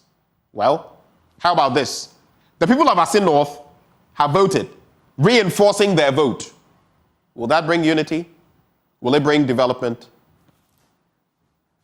Next slide. Here are some other thoughts that have been espoused. Sam Okujato, my senior friend. He describes the comments of the Domahene as senseless and wrong. I blame him, and that's what he says. He has even gone as far as calling for the Domahene's resignation or dismissal as a judicial member, a member of the bench, because he's a high court judge. For those who don't know, I even assumed at the point that he was no longer. He is a High Court judge. But then we have the Ghana Bar Association also, and as a student of the law, sometimes I feel, someone was asking me recently, the Ghana Bar Association, there are things they ought to talk about sometimes. They'll never talk about them. But some things, all of a sudden, you see them talking about them. But that's the Ghana Bar Association. Let's leave them to do their bit. The GBA says, the PRO criticized the Domahene's decision to comment at that forum. And then he said the suggestion of halting the prosecution is inappropriate, and that the Attorney General has the sole power to file a nolle prosequi. No one said he didn't. Next slide. But here's an interesting perspective. A former Attorney General and Minister of Justice, also a one-time High Commissioner to Canada. Here's what he says. Entering a nolle prosequi, and by the way, he served under the MPP, would demonstrate maturity, but it requires collective decision-making. Collective decision-making. Convicting the accused may lead to another by-election and affect future elections. Are we thinking of this? While I'm not saying the law shouldn't run its course, I'm also thinking you use your head in instances. Are we thinking of this as well? Another cost? Consider the perception of the MPP by the people of Asin North. And then again, focus on the potential consequences and public sentiment before making decisions. I hope our leaders are thinking through these matters while they sit on their high horses. Sometimes you must dismount, come off your horse, come to the level of the grassroots, listen to the ordinary people. Because there are different ways that some people, the ordinary people, the masses, the hoi polloi, can get you. But in this bit as well, I need to chastise these two gentlemen. Before the Asin North vote, Mr. President, Nana Addo Dankwa Akufo-Addo, a lawyer, said, we vote for people to go to Parliament to work. How can he work from prison? He here, Jachi Kwesen. How can he work from prison? Really? So don't vote for someone who will end up in jail. Vote for someone who can work to improve your lives, Mr. President. And I have people of the MPP trying to say this is not prejudicial. How prejudicial can it get? Blimey! This is not prejudicial? He says, we vote for people to go to Parliament to work. How can he work from prison? So don't vote for someone who will end up in jail. End up. Concluded. Vote for someone who can work to improve your lives. Bravo, Mr. President. Or better still, no bravo. This was way below the belt. And you are part of why people are now taking on the legal system and why government business is grinding to a halt in Parliament. You heard what the MPs from the minority side said. They said you are prejudicing the courts. If you hadn't said this, probably the walkouts that they are staging going to court would not be happening. It's on you, your head, on your head, Mr. President. Now, John Dramani Mahama, two wrongs don't make a right. And you would think that former president would season his thoughts better with the salt of wisdom. Yes, I said it. Because while this was egregious, this is excruciatingly bad as well. Because what these two leaders have done, he will go to jail. He will not go to jail. This categorical statement, and it is a lie, flies in the face of everything that is justicial, everything that the courts do. We like boxing the courts. While I have my own problem with our judicial system and the court system, we like boxing the courts into a tight corner. MPP and NDC, you people should stop that. It's nonsensical. Now, this one says he will not go to jail. This one says he will go to jail. So which is which? If you put the court in that situation, like the Pharisees and the rest tried Jesus. So if he goes this way, they'll catch him. If the court goes that way, they'll catch the court. The two of you have caused it. Next slide. But now, moving from the political front, we've spoken about the economy, politics, and utterances that are reckless. Those are what are reckless, Mr. President, not what the rating agencies are doing. Let's wrap with our ECG debt payment situation. Ghana, follow me keenly. If you look at our debt, ECG's power sold and collected and power collected or resources collected in 2022, these are in billions. The ECG in its current state cannot pay 100% for power that it buys. That's according to John Gyampo. Those are comments from John Gyampo, Member of Parliament. So basically, out of 10, if ECG sells 10 billion, what they recoup is 7 billion, leaving a deficit of 3 billion. This is clearly unsustainable. But the solution is also not a wanton increment in tariffs. That is not the solution. More collection, a more effective and efficient system must be brought to bear. Plain and simple. Next slide. Now, if before we go to the next slide, let's listen to the ECG's boss, Dubik Mahama, on what he's been saying. And then the next slide will reflect whether we have the right situation. Let's watch this brief video. We have an understanding on how to strip it and give them what we are supposed to give. Mr. Gyampo. The spokesperson for the IPPs is live on your program. Is that what they've agreed? Yeah, I mean, straightforward. But you are actually right, Mr. Gyampo. Should I put that to him so that we can all be wiser, right? Then you can come back in. Let's do that. I don't know what Dr. Stephen Appiah, because he's put out two issues. The first one had to do with legacy debt, that there was an agreement. The spokesperson for the IPP said no, they are not aware of that. Now there's a second one that says that they've come to an agreement on this month, July, how the bills will be treated, and that it will strip the bill down. And I'm saying the spokesperson for the IPPs is right here. Is that the agreement you had with them? I mean, Ghanaians want to know. Yeah, but so let's ask him. Let's ask him. Stay with me, because it's your substantive turn. I promise you get that. But let's clarify that. Ms. Elikplem, is that your understanding? No.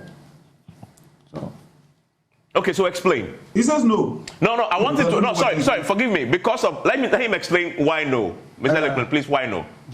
I have indicated that he made an offer to us based on going forward. And I said generally we are expecting a solution to all our outstanding. Now, he is making a point that he has engaged all the IPPs individually and have come to an agreement. And to the best of my knowledge, there was no agreement like that, because we have real-time information amongst ourselves. So I would be glad if we can confirm or clarify further. There you have it. Which brings me to my next slide. Let's quickly get to that. So the ECG is saying that there is an agreement on payment. That's what Dubik Mahama is saying. Now, the chairman of the IPP chamber says no. So, which is which? Who's telling the truth and who's lying? Time will tell. But if you look at the timelines, okay, the IPP is threatening to shut down. October 2019, there was a threat. November 2020, another threat. July 2023, here we are again. There's a certain trajectory Ghana for. And we ought to rise up, because I know no one wants to go back to Dumso. Dumso was solved. If we go back to it, then I don't know what kind of leadership ineptitude that is. That is why I titled today's Blunt Thoughts what I did. Our problems, our leaders versus our problems, and why our woes remain constant. Now, to wrap the conversation, this is the mix. The IPPs produce 65% of their energy production in terms of thermal power, 40% of the total power production. So you see it there. And this is where I also have a problem, because solar constitutes a measly 1%. Something we really ought to be looking at. Solar is contributing a measly 1%. We ought to do way better than that as a country that is blessed with sunshine all year round. What are we doing up north? Look at the temperatures there. How can't we harvest it? Our Northern African brothers are doing that. 1% solar, 38% hydro. We've been so hydro-reliant, but at least now we are getting that generational mix. 61% thermal. Ghana 4, we ought to sit up, because the IPP situation could affect your power. We dinya, asemneba, mentium, And in terms of our political terrain, our economic terrain, our leaders, please look out for us, not just for yourselves and your political party interest. And that is why I'm going to end one more time by congratulating Mr. President for what he did with the Kwame Nkrumah Mausoleum and leave you with this quote by the Osajefo himself, Kwame Nkrumah. It reflects what some of what our leaders keep doing. He says, action without thought is empty. Action without thought is empty. My name is Benjamin Akakpo. I say what I do out of no malice. I love Ghana. I'm a young person hoping for a better Ghana, not just then, but now. These are my blunt thoughts shared with you, raw, hot, unedited, undiluted. God richly bless our motherland Ghana and make her great and strong.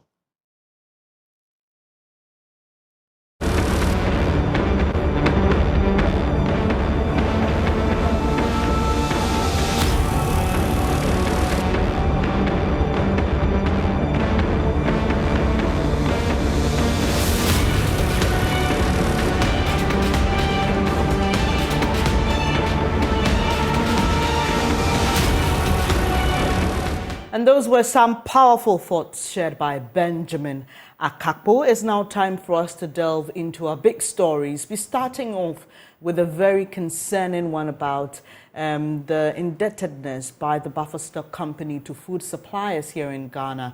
And those were quite painful scenes to watch, as many of them women, stayed overnight at the premises of the buffer stock company just to get what is due them. This morning, we've been joined by Kweku Amedume. He's spokesperson for the National Association of Food Suppliers, and Peter Kwesi Notru Kotoy. He's ranking member of Parliament's Education Committee. You're welcome, gentlemen. It's a pleasure to have you here. Mr. Amedume, since you started staying over, pitching camp at the buffer stock company, has there been any clear indication to you yet of when your monies will be paid? Yes, I would like to say good morning to your listeners and good morning to your good self. I don't know whether to say yes or to say no, because yes, of course, there has been some attempts yesterday to speak to us, to go back to our various homes. But as to whether we have seen that as a genuine effort is another matter, because all these attempts have been made in the previous years, 2 years now, but we've not seen any results emanating from all those attempts. It has been empty promises given to us, so we don't really have faith in this promise. Yesterday, the Deputy Chief Executive of Buffer Stock paid us a visit, and his issue was that he wanted us to leave the premises, and he was going to give us 15 rooms, and our members should our members should go and occupy those rooms, and 2 members should occupy 1 room, and that there's a scheduled meeting between us and the management of Buffer Stock on Monday. It is in that meeting that they're going to tell us when and how our money is going to be paid. But we made it clear to the Deputy CEO that, in fact, we are not here. We are not interested in where to sleep and where not to sleep. If it has to do with comfort, we have comfort for ourselves. We are workers. We work.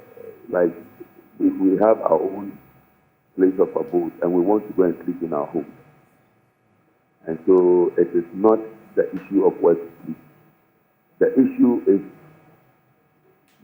is our money. So anybody who wants to talk to us should be talking to us about how our money is going to get paid. When is our money coming? That is what we are interested in. So we made it abundantly clear. And so he left. Soon after, we had the Minister of Agriculture visiting us.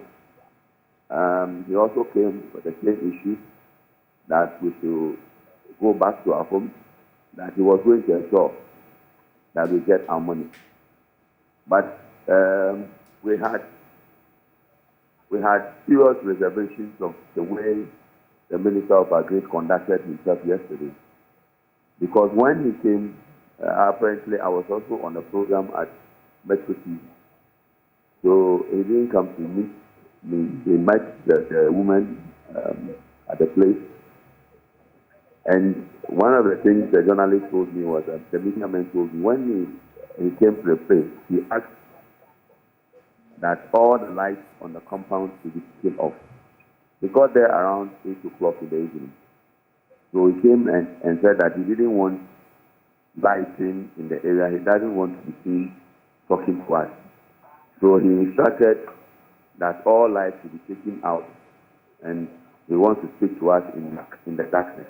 And he told you this personally, or was the journalist who told you that? Personally, my members confirm, and the media men who were present, there was a banter between him and the media men yesterday. But apparently, I know he's a big man, so his instructions prevail. So that alone marks of mistrust, because if indeed you want to be taken on by your word, you should allow the members that you are coming to face to see your face, to take you pictures, take you videos. The journalists are there. They should bear witness to what you're telling. And that another thing we have issues with is, why would we have a Minister of Education whose responsibility it is to make sure he pays us? We have the Chief of Buffer Stock. We have the Ministry of Finance. What we do or where our money comes from has nothing to do with the Minister of Agri. So for Minister of Agri to be intervening, we smell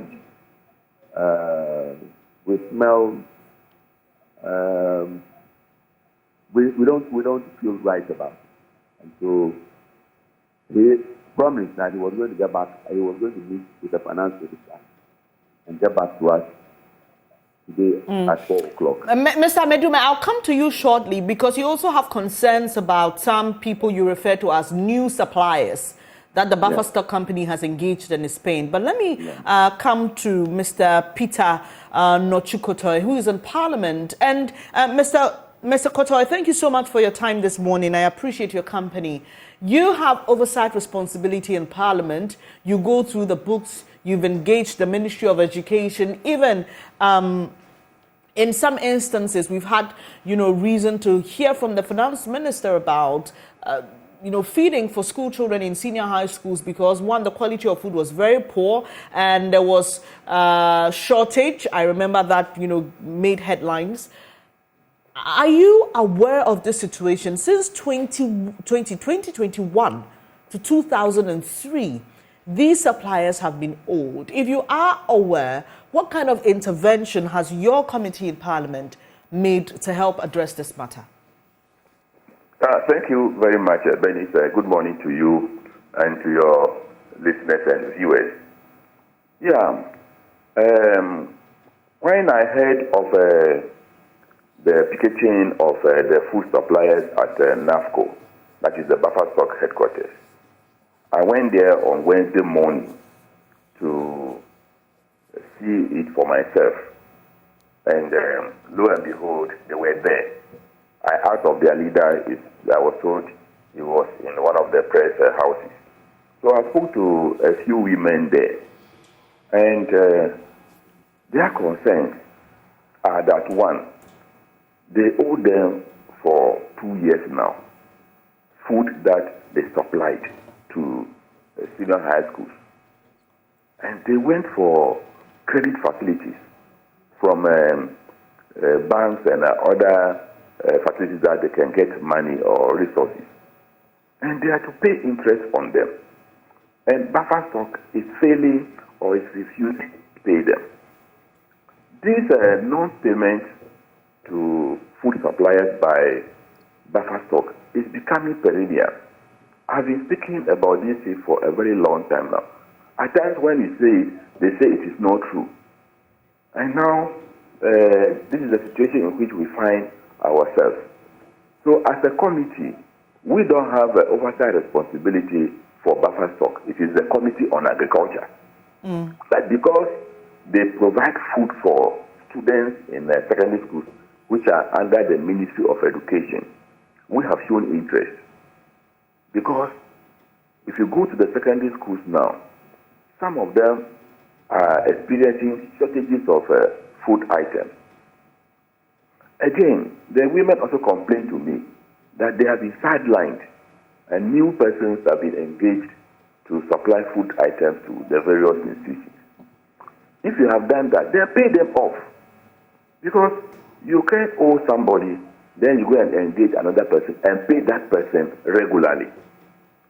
I've been saying over the years that Pastor has become a hub of corruption, where the things that go on, in fact, my sister, is very bad. And there should be a point at which we should investigate the activities of buffer stock. Because my information also is that the Ministry of Education has paid about 90% of what they owe them. I tried getting the minister to confirm this to me, but I wasn't able to meet him. Yesterday was in the chamber but we were in court, so I couldn't have access to him. So the situation is very bad. You cannot owe people and keep their money. Then you go and engage new persons, and then you don't want to pay them. They are human beings. They have families. They must also live life. So I don't see why the buffer stock is not telling us the truth. That's why I'm asking for a public inquiry into the activities of a buffer stock. Okay, but back to my question. Since 2001 to this point, even though you don't directly have oversight responsibility of the buffer stocks operations, like you just mentioned, you're with the Education Committee, and this directly affects students in high school. And we've seen the effect of some of these debt issues on supply of food to the schools. So I'm asking if you were aware of this indebtedness to the food suppliers and what the Education Committee did as an intervention, if it did any. We have not been informed. And as I said, there's no petition or any information from the food suppliers until I heard it on radio on Tuesday. Yes. So before the committee, there is no complaint, there is no petition. We only talk when the matter comes up that, they are owing them. And then we try to intervene and make sure that they are paid. So that is what we are doing. It is only when we have a formal complaint that we can act, because it is the children or the students that are affected directly. Let me go back to Mr. Medume. Mr. Medume, thank you for holding on. What exactly is prompting this allegation that the buffer stock has engaged a new crop of suppliers or a new group of suppliers? Yes, thank you very much. This new suppliers that we are talking about. Mr. Medume, if you can kindly speak up for me, I'd be grateful. Yes. So these new suppliers that we're talking about, I think the Minister of Education is the best person to answer this question, because this new crop of suppliers, he's the one dealing with this new crop of suppliers. And I want to also make reference to what the Honorable said about my minister claiming that he has given 90% of our money to the buffer stock. Indeed, buffer stock has admitted having received that money, but buffer stock has also made a counterclaim that they are left with 175 million Ghana at Minister of Education. The Minister of Education is supposed to release that money to him so that he can be able to pay us. So this is a matter that he has also confided in us. So maybe when the media or the Honorable Minister, the Honorable MP gets in touch with the Minister, he should be able to also ask this question. But my sister, the bottom line is this is an elderly woman, and this is a woman who have helped. In the entire 2022, they did supplies to the buffer stock, and not even a dime was paid to them. For the entire 2021, they were only paid 30% of what they supplied. In fact, in 2023, they were given, they were asked to also go and do emergency supply, of which they complied. Up to now, the minister has paid the 2021 suppliers who he himself has gone to contract. He has paid them up to date. Those people who are not part of our members, that the minister himself went to contract, that the minister has sidelined us to go and contract. Those people have been paid. So my question is, why would the minister leave us out from the picture and be paying people who have just done supply? And as I'm telling you, and what's your suspicion? Why do you think that happened? My sister, it can only be influenced by, it can only be the personal interest, or there's an in hand, or I have a suspicion that the minister is not in good terms with the CEO of Buffer Stock. Because on the day when he was telling us that he had released 90%, he pulled the phone and was calling the minister, Buffer Stock CEO. Several times, the Buffer Stock CEO has never responded to his call. So you had a meeting with the Minister of Education? Yes, when he told us that he had released our money to Buffer Stock. But Buffer Stock, according to our checks from the CEO, he said that, yes, he has gotten that money, but there were loans on his books that he also had to pay. But he has about 275,000 million Ghana, 275 million Ghana with Buffer Stock that with the Minister of Education that he is supposed to release to him. That money has not been released to him. That is why he is not able to give us our money. And so the issue is a bit confusing, a bit conflicting. And that is why we are appealing to those who matter to get into the issue. If, as the MP is saying, that bipartisan committee should be set up, yes, it's a good step to be taken. But we cannot, as suppliers, wait till that committee is put together and their work to be done and then the recommendations to be made. By that time, we would have lost more of our members because, as I speak with you, about 3 of our members are dead. Here that we are picketing, 4 of them are indisposed. We've gotten them to hospital and we have taken them out. If you look at the ages of these women, their condition is not favorable. The weather condition is not conducive for their staying here. And that's why we want to appeal to anybody who matter in government, who is within the hearing range of my voice this morning, that this should be seen as a national security threat. Right. Because their life is threatened. Their very existence is threatened. And I'd like to say here that the people who have died is not as a result of this exercise you're carrying out, right? We just want to make that clear. They didn't die because they were sleeping over the buffer stock. All right. And our suspicion is that they die as a result of the frustration the creditors. You know, our suppliers, they also depend on bank loans. They go to people to source for those foodstuffs on credit.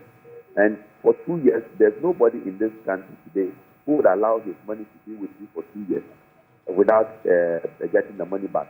And it is not as if after 2 years the government is taking the money. It's not as if when the money is going to be given to us, they are going to pay interest. And my sister, at the time we supplied maize was at 150 Ghana. Today maize is 800. Beans was 1,000. Beans was 500. Today beans is 1,300. A carton of milk was 70. Today a carton of milk is 192.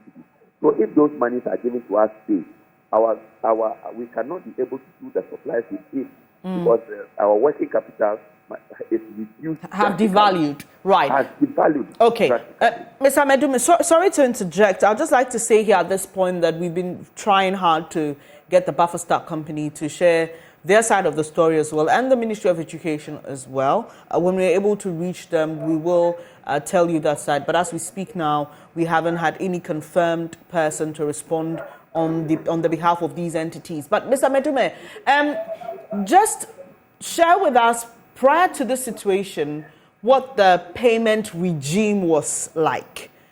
Because we know, as it is with government, and let me cite the school feeding caterers, for example, it was a pre-financed arrangement. So these women cook for the school children and then government pays them after a while. What was the situation prior to this incident with regards to how you supplied the buffer stock and how you were paid? The provision of our contract with Buffer Stock provides that when we supply the goods and deliver to the various schools and submit our various invoices to the Buffer Stock is supposed to pay us our money within 60 days. Let me repeat. Buffer Stock is supposed to pay us our money within 60 days upon submission of our invoices to them. And let me admit here that in 2017, when we started, we never had issues with payment. In 2018, we never had issues. In 2019, we never had issues. In 2020, we never had issues. But in 2021, that was when the issues started. That was when we were given a minute amount out of the total amount of supply. For the entire 2022, we were not paid a time. In 2023, we were not paid, except that the minister has decided to work with different sets of people. And unfortunately for him, those people he has contracted to work with, they don't have the food staff to supply. They rather come to us to call for the food staff to go and supply, or they want us to guide them as to where we normally source for our food staff. And that is where we got the hint. We got to know that there's currently supply going on. And in some instances, people are giving advance money. They are pre-financed, which had never happened in our time.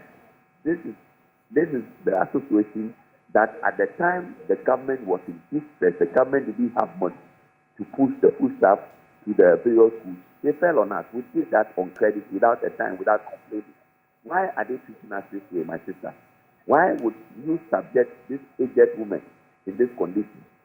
Because they have decided to help or assist government to roll out its most prided policy of free education.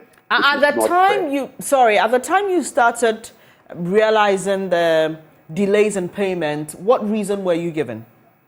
The reasons were that government is working on money to give us, that at a point the buffer stock CEO had traveled to Mecca, we should wait. At the point the Minister of Finance is not in town. It has been one excuse to another, one excuse to another. And let me make a quick reference to their press statement they released yesterday, for which reason we think that government has not made up its mind to pay us our money.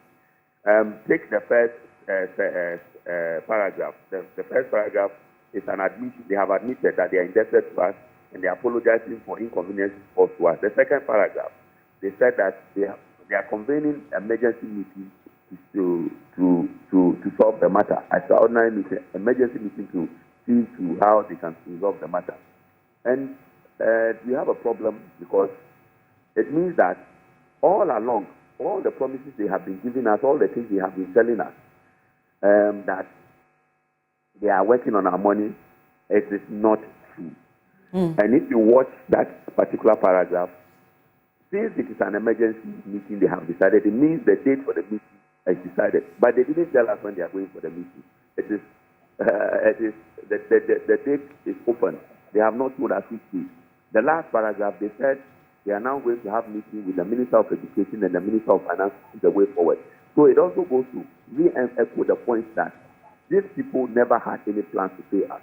There was no preparation, there was no arrangement, there was no intention whatsoever to give us our money.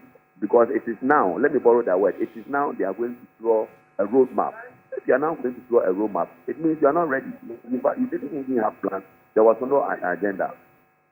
There was no agenda, there was no attempt, intention to pay us. So that is why we think that the government promise to pay us is just a mere promise. I'll come back to you shortly for the way forward for you, because you have heard a promise but you don't believe in it. But let me just wrap up on the side of Mr. Kotoy. Thank you for holding on, sir. So now you are aware of the situation. Has the committee met over this, the Education Committee in Parliament, seeing the possibility of it affecting students in high school, even though we hear that the Buffer Star Company has engaged a new crop of suppliers?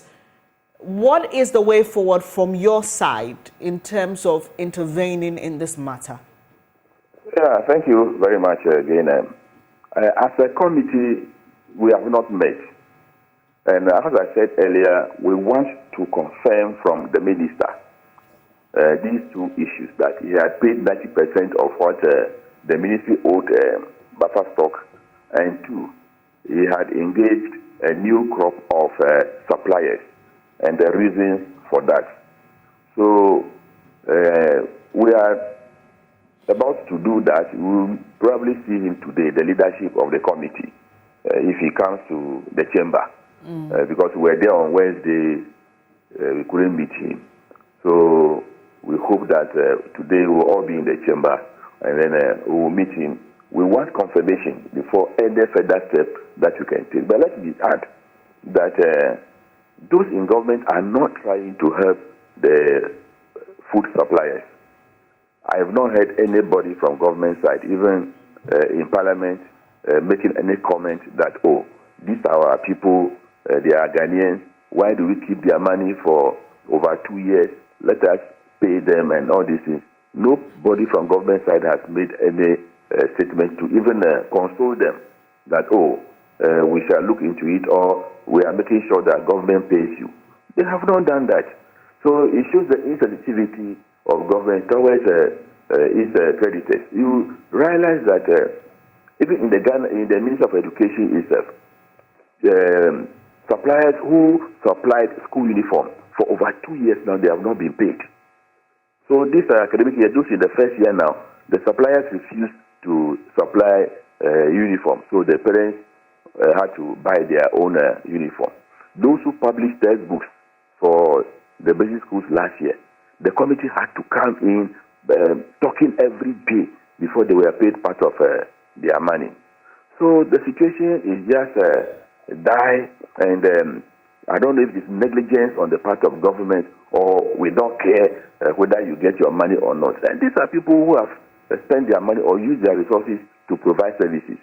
So I don't know why government will not prioritize the needs of people and then pay them their money so that they can also live a good life. So we will continue to work on it. I hope today, by the close of the day, we should be able to hear from the minister. And if you call, I can give you the details.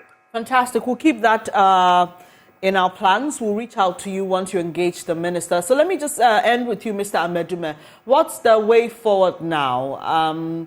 Are you still going to sleep at the Buffer Stock Company's premises? What exactly is the next line of action? Hello, Mr. Amedume. Hello. Hi. The next line of action is to be here till our monies are paid. We are not perturbed. We are not moved, even though the weather condition is not favorable. We are more comfortable here in the premises of Buffer Stock than going home, because at home our creditors are on us. They are giving us so much emotional trauma and emotional torture, and so we will prefer to be at Buffer Stock until our monies are paid. If not, I don't know what next, but this is what we intend to do now. We want to begin. Thank you for your time this morning. Kweku Amedume, spokesperson of the National Association of Food Suppliers. And as you may be aware, they've been sleeping at the premises of the Buffer Stock Company for some days now. This is just to get the monies owed them for about 2 years. They say initially when this occurred, they were given promises. It's what has led to the current mistrust existing between the suppliers and the Buffer Stock Company. They say they've had promise upon promise. They are owed some huge amounts of monies. I'm just trying to get the exact amount for you. But basically what it is that they've been promised of a certain roadmap. We are yet to see that roadmap. And like I mentioned earlier, we are yet to get a response from the Buffer Stock Company in terms of these claims of engaging new people and refusing to pay them their monies. They're owed up some 270 million cedis. So we'll keep this on the table and furnish you with details as and when we get them. But to our next conversation, we are talking about the Joy to Change Speaker Series, and it's the 5th edition. And this time is on the theme, Media and National Development, Premise, Promise, and Practice. I'll be back to tell you more. Do stay.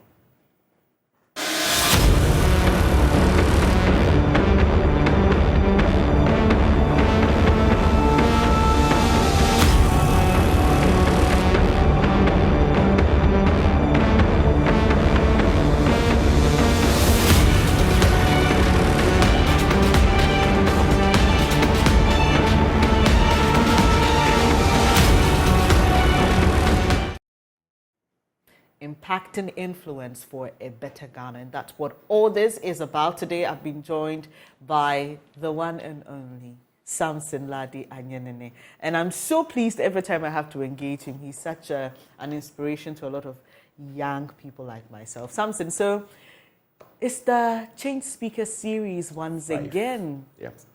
Edition 5. I'm just wondering why we decided to settle on this topic at this point. Straightforward.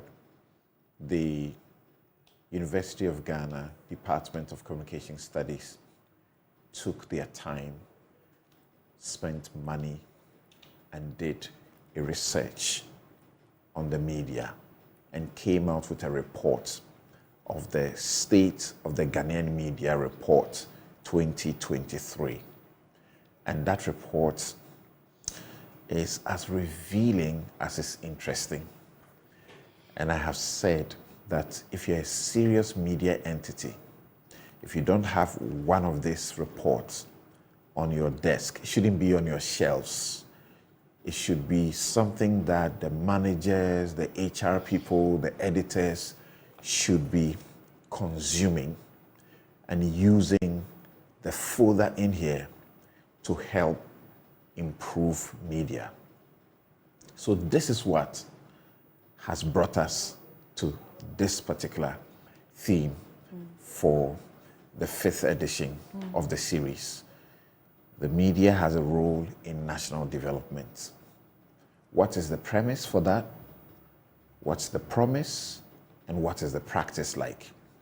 We're very clear about the premise, are we not? We know of the promise. We know how the practice has been going. What's happening, the challenges, and what ought to be done that is not being done, and so on and so forth. That's why we have this array, an assembly of people with sufficient experience to help us navigate this. I love this, and I remember when the report was launched, we had some discussion about it, but it's interesting because I get a sense that you're trying to find the correlation or interactivity between these 3 Ps, right? And so how are we ensuring that through practice we are effecting the promise? Right. Okay, so this is an interesting one, and you want to make a date with Samson. He's going to have a co-host who I engaged when the report was launched, and she's such a fine brain. We need all of you to be as interactive with us as possible, right? Because this is the Ghanaian media, and sometimes I get a sense that when people speak of the Ghanaian media, they want to detach themselves, but it is all of us, right? You know, we have come to know the media as the 4th estate of the realm. We know that we're taught in government, when we read government as a subject, that there are 3 arms of government. You have the executive, you have the judiciary, and you have the legislature. But there is this next one, which is completely and totally independent of the government, yet it is indispensable in a democracy, without which, I don't know, as we ask in the question, imagine a democracy or democracy without the media. So the Constitution provides in Article 162, Clause 5, that all agencies of the mass media shall at all times be free to uphold the principles, the provisions, and the objectives of the Constitution. Principles, provisions, and objectives. That's an onerous responsibility. The Constitution mirrors our lives. It is our aspirations. Everything is in there. And then they didn't end there. They said that we shall also uphold the responsibility and accountability of the government to the people. That is an enormous lot. The easiest way to find the principles, the provisions, and the, if you like, the objectives of this Ghanaian corporation is in Chapter 6 of the Constitution, the directive principles of state policy. We are supposed, in that chapter, you hear the word development like 14 different times. And then in its development, in its various other renditions, have also been used.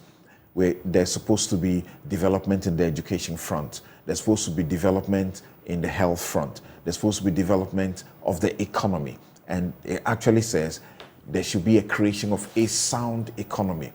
Our culture, the duty to ensure that there is peaceful coexistence, even within ethnicities. There is balance in the manner government is set up and used. It tells you that when it says we should uphold the principles, the provisions and the objectives, it's a lot of work for the media. The media is the only, field that, even though it's not a part of the arm of government, there is a specific chapter of the Constitution dedicated to the media. That tells you it is appreciated that we cannot do without the media. And as we say, the media is a veritable tool for development. So how are we playing that role as media? What are we doing that we ought not to do? What are the difficulties and so on and so forth? How do we ensure that we're doing it and doing it well? That's why we are doing this. Fantastic. And I like that you mentioned chapter 6 of the Constitution, because for media students, you're usually bombarded with chapter 12 because, like you said, it's the chapter that is dedicated to us. And for many journalists, it happens to be the only part of the Constitution they know very well. That is, if they even know it. Right. And we have to be honest with some of these things. So what is it going to look like? You have a lineup of speakers. Are we going to hear each person make an initial statement before it's going to be a debate? Just run us through what the form will be like. So the format has not changed, except that we have taken all your good feedback. Great. The thing is that we started this thought leadership program, and when you hear the name Joy, when you hear the name Joy News, Joy FM, the Joy brand, what immediately resonates, what is triggered in your conscience, subconscious, is thought leadership, is credible journalism, is fearlessness, independence of thought and mind. So we took your feedback. We started by doing 10 people for every quarter of the program. And then we're told that your guests didn't seem to have sufficient time, to explain themselves on matters. So we beat the number down to reduce it to 8. Now we have come to 6. We are so sure that 6 will give them good time enough so that they will be able to respond to your questions, and what we need to get out of them, we will get. And as you mentioned, we have Dr. Theodora Dame Ajentete, who is my co-host. Remember the last time my co-host was Dr. Mami Mensah-Bonsu? Yes. Right. And you realize that she was a constitutional theorist. You couldn't get it any better than Dr. Theodora Dame Ajentete. This report, churned out by the University of Ghana, she played an important part of it. Well, you're getting a double dose because the head of the Department of Communication Studies, Dr. Abena Enimwa Yabuabanin, is also on the platform tomorrow. Professor Amina Lasson, the Director General of the GBC, you may just know him as the Director General of the GBC, but that man is deep on media. Actually, that is his comfort zone and his expertise. In the latest media and communication review, he has an article in here, very thought-provoking. It looks into the future, and he writes about, and the best example to give, he talks about how the telcos started doing banking transactions through the Momo process. And we said, this is just a little thing to be part of the system. Before we realize, they've taken over. Okay? In the same way, the way the media works, he projects that this is going to happen. But you are not supposed to be buying the news. So if it gets to a point where if you don't buy someone's bundle or something, data, you can't access the news, what will it mean? What should be done to prevent that? Because the media is supposed to help in development. That's very interesting. Right. So he is also on Suleiman Ibrahima, going around particularly the African continent. So he brings to bear, the experience from various other places. Esther Ama, fabulous, fantastic mind, very articulate on the issues that concern the media. So Afil Money, the former immediate part GGA president, if you have engaged him enough, you will know that he sounds like he drinks, sleeps, and this media thing. And he's very concerned about critical media, which must not, evade us. Yes, so we're bringing all of them and hoping that we'll have a good time. And you have the Giba president as well. Yes, the Giba president, Sunkwa Cecil Sunkwa Mills. So there's always the business side of things. I know. And the report has issues with the safety of journalists and the role that their managers and owners are playing, the issues of poor remuneration, and how some people have now legitimized the soli, which is a form of a bribe that is given to a media person. I've always known that in multimedia, it is a no-go. It is a sackable offense. Is that the same thing that applies elsewhere? We know that it is not the case. So people like that, and for him to, because they are media owners, they have issues. We want them to tell us what their issues are in driving the national agenda. So it's a list of people from different sectors, but all coming together as the media. And so there's the public broadcaster, there's the private, there's academia, there's real practice. So you have a mixed bag of everything. You got it spot on. Yes, and that's why you need to be a part of this. And as always, like Samson said, you will have the opportunity, right, to ask some of your questions. That's right. It will be interactive. Right. How is it going to play out? So our usual thing, but now enhanced. They will make, as you said earlier, they will make their presentations. They are supposed to make a concise presentation of not more than 20 minutes. So that is blank check. They feed it with something that concerns the subject matter. And we are looking forward to they being very open and blunt about the issues. Most of the times we assess everybody, we are talking about everybody else, but we are not talking about ourselves as the media. Say that again. So now, let's talk about us. Let's talk about what are we doing and right and what are we doing wrong? Yeah. What are the problems that we encounter and how can they be resolved? All the key stakeholders coming together.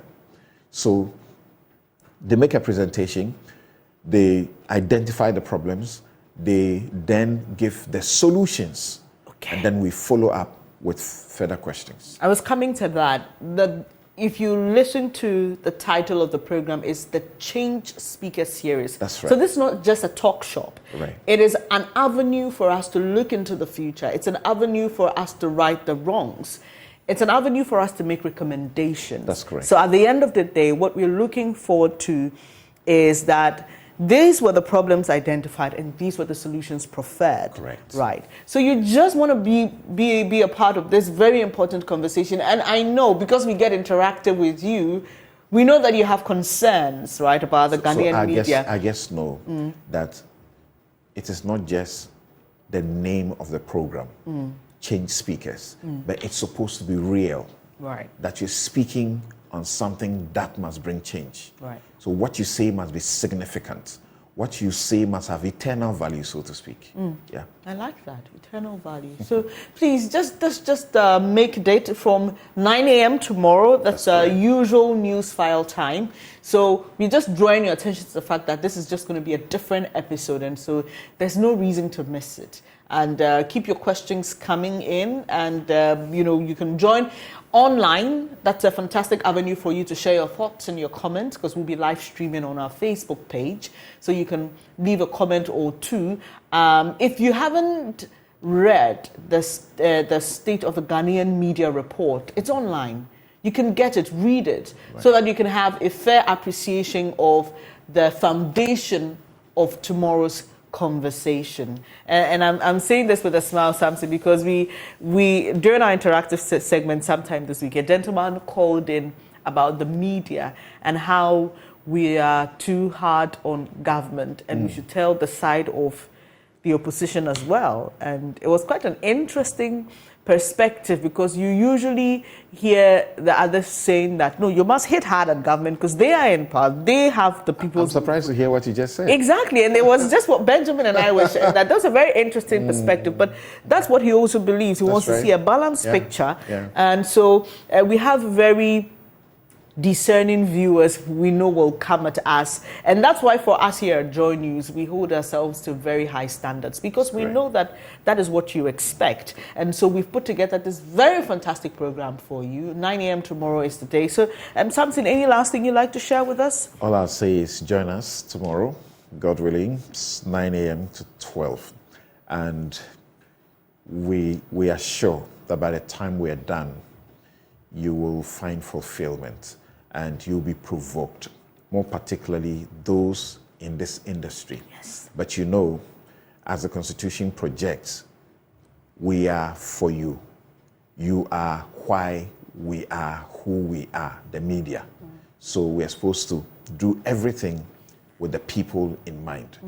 Join us and tell us what you think we are not doing right and how we can do those things right in the national development agenda for the media. That's important. And if you're a media person who is watching us, you may just want to pay attention to Chapter 6. The media is only as relevant to the extent of how it discharges this onerous obligation in Article 162, Clause 5. It's my favorite. And I say it is the only reason I still remain in this business. It's a ministry for me now.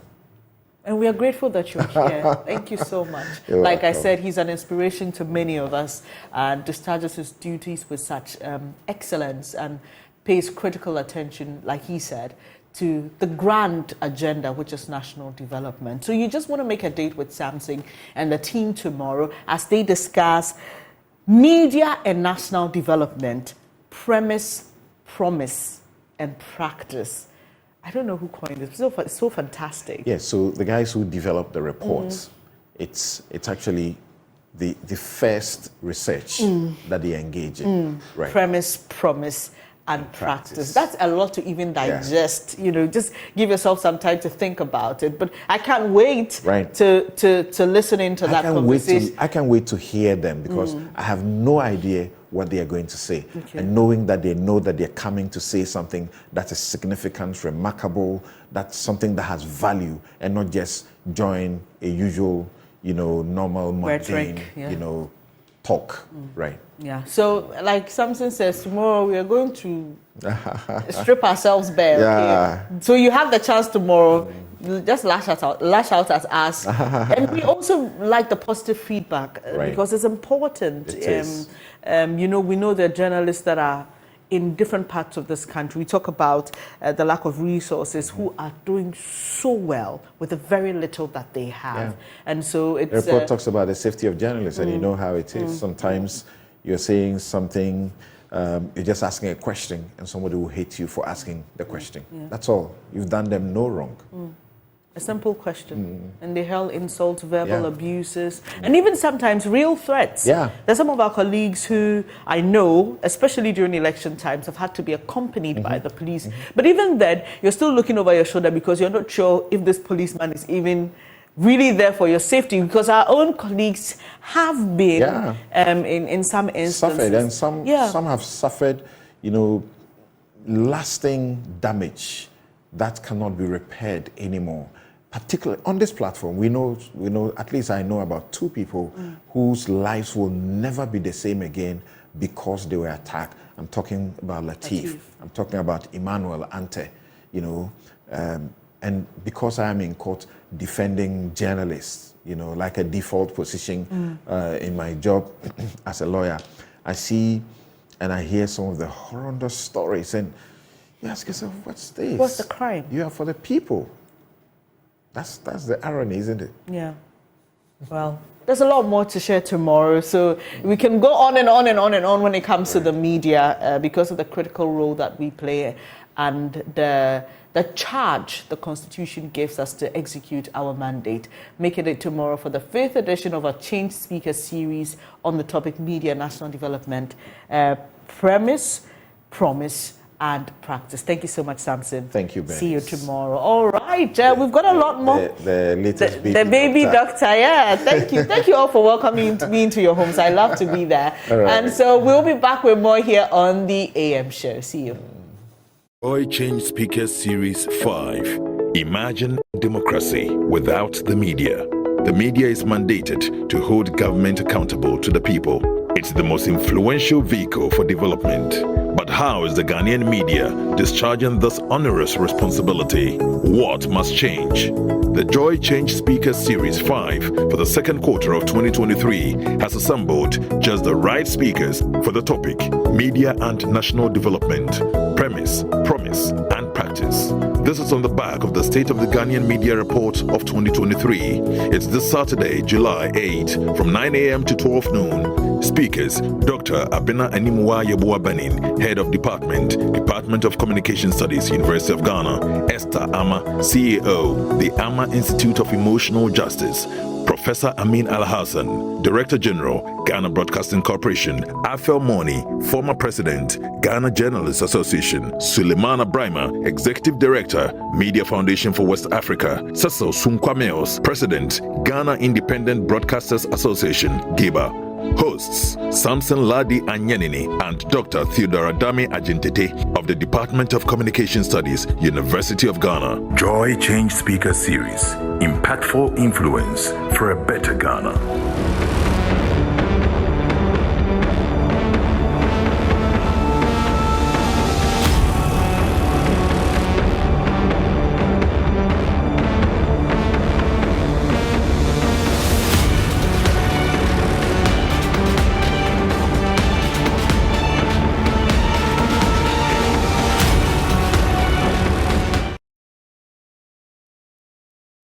Thank you so much for staying here on the AM show. As you may be aware, yesterday, the minority in Parliament boycotted sitting and accompanied Dachi Kwesen, MP for Asin North, and its leader, Kasia Latoforsin, to court. Now, this is what the minority has decided to do, and it's not limited to these two persons. Let me bring you details of a statement released by the minority chief whip, Kwame Govins Agboja.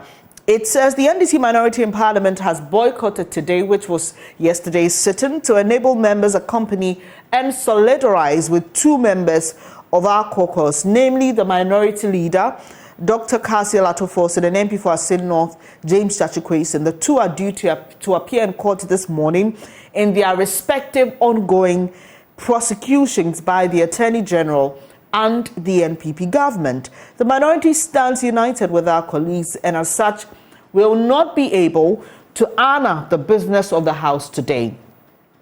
This is the beginning of a series of actions that the caucus will be embarking on to end the ongoing persecution of the minority leader himself, the Honourable James Dachi Kwesen, and the Honourable Collins Dauda. We wish to reiterate the point that amidst persecution, cooperation will suffer.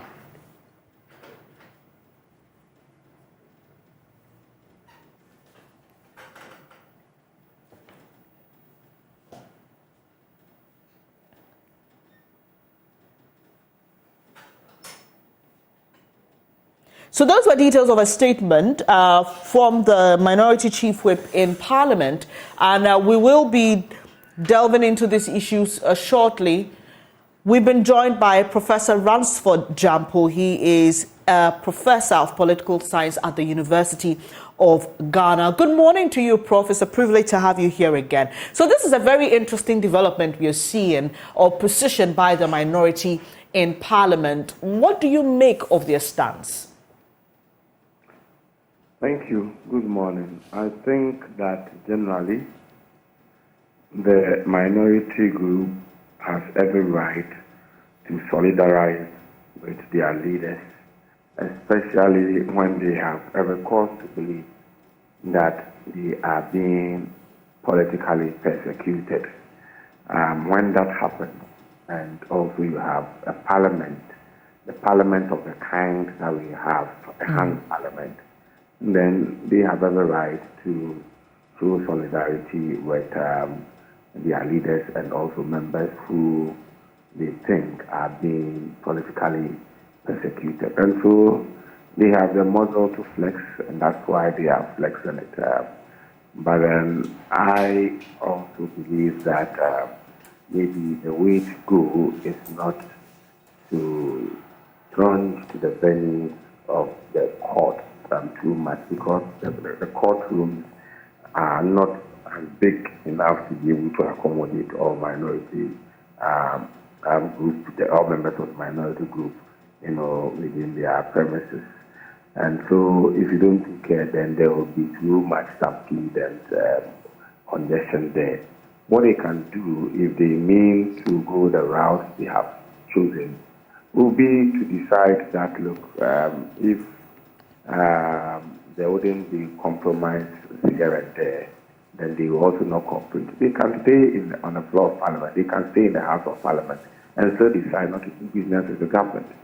It is within also their right to do that. But at the end of the day, it is our interest that suffers, because there may be things that the government may want to do and will have to secure the approval of the House, both sides. And if these things are going to be stolen, then it means we are going to suffer. And so I believe that there should be dialogue, and those who have taken intransigent positions must begin to come to the middle, so that at the end of the day, the two sides can talk and they can begin the situation. Politics of emotions around this time, given recent events, my advice to the ruling MPP is that politics of emotions and vendetta must now be to politics of reason and tactfulness, if they truly want to be able to be successful in the remaining part of their tenure. And if they are truly interested in breaking any age, then they should be politically tactful, and they should allow reason to prevail, because there are certain things that when you allow to fester and to go on for a long time, then they come back to haunt you and your political fortunes or electoral fortunes. And so I believe that they should be tactful, and there should be dialogue, so that some of these things are resolved. Prof, the courts are a platform or an avenue for conflict resolution, and when people believe that they have a case against somebody, they go there to argue the cases out. Is that not in itself a good platform enough for these people or individuals who have been taking to settle their case by the kind of arguments their lawyers bring in defense of them? I'm asking this because there are those who believe that what the minority is doing is engaging in a form of barter. Leave our people so that we can cooperate with you in the House.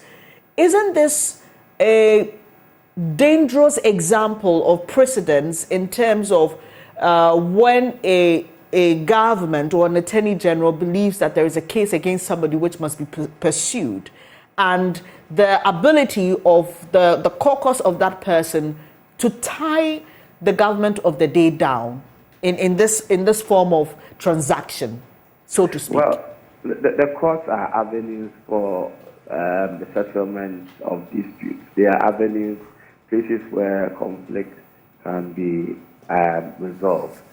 But also note that the court can be places that can be used for political persecution, and we can handle it, especially when there is a perception that by certain commentaries and overtures that have been made, people suddenly begin to lose confidence in the courts. In that case, one can argue that the courts can also be avenues for political persecution.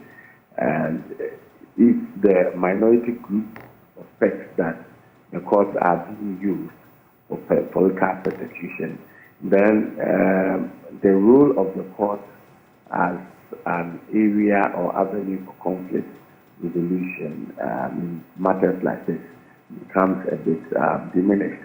And in that case, then the minority group has every right to resort to whatever is legal and legitimate means to also ensure that they bring a certain force there on the other side to be able to get also get their way out.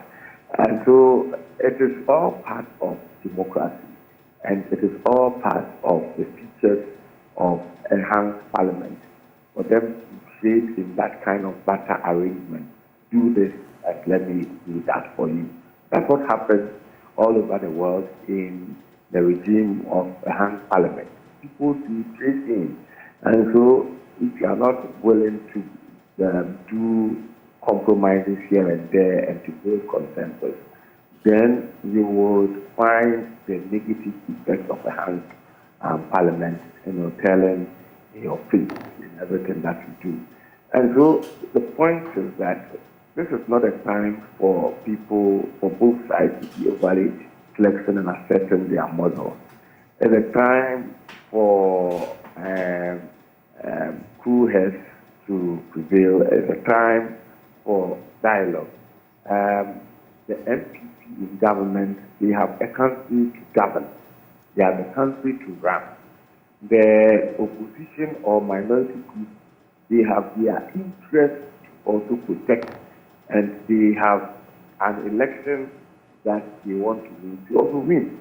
And so then there's always going to be a clash. But those who have been entrusted with fiduciary trust of the people to govern, they must show more leadership in reaching out and also in dialoguing with you to bringing on board the minority group so that they can have their own peace of mind to govern. Without peace of mind, you cannot even govern. And so it is important that the governing party becomes quite tactful, eschew vendetta and all other tendencies that are likely to further deepen the cracks. And to reach out for dialogue, just for the purposes of getting their own peace of mind to be able to govern. Now, beyond Honourable James Dachikweson, Honourable Kasilato Force, and now we are hearing of Honourable Collins Dauda. Do you see this travelling beyond this parliament to a situation where the party in opposition is likely to, and that is if we continue to see parliament as the way it is now with the hung nature, but do you see this setting precedence of government making a decision on whether to prosecute former appointees of a different government? No, the prosecutorial powers of the state is constitutionally vested with the Attorney General. Attorney General is a partisan appointee, and so he must decide which cases to prosecute and which cases not to prosecute.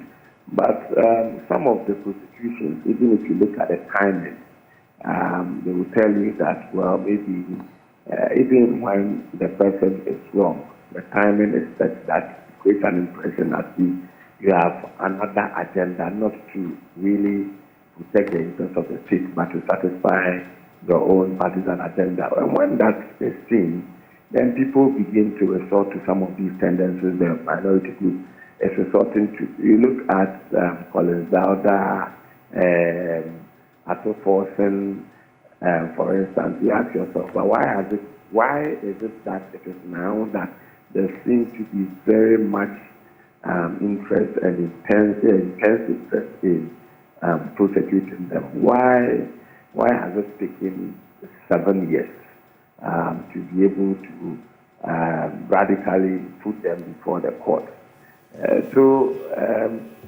A good thing, a bad thing is a good thing done at the wrong time.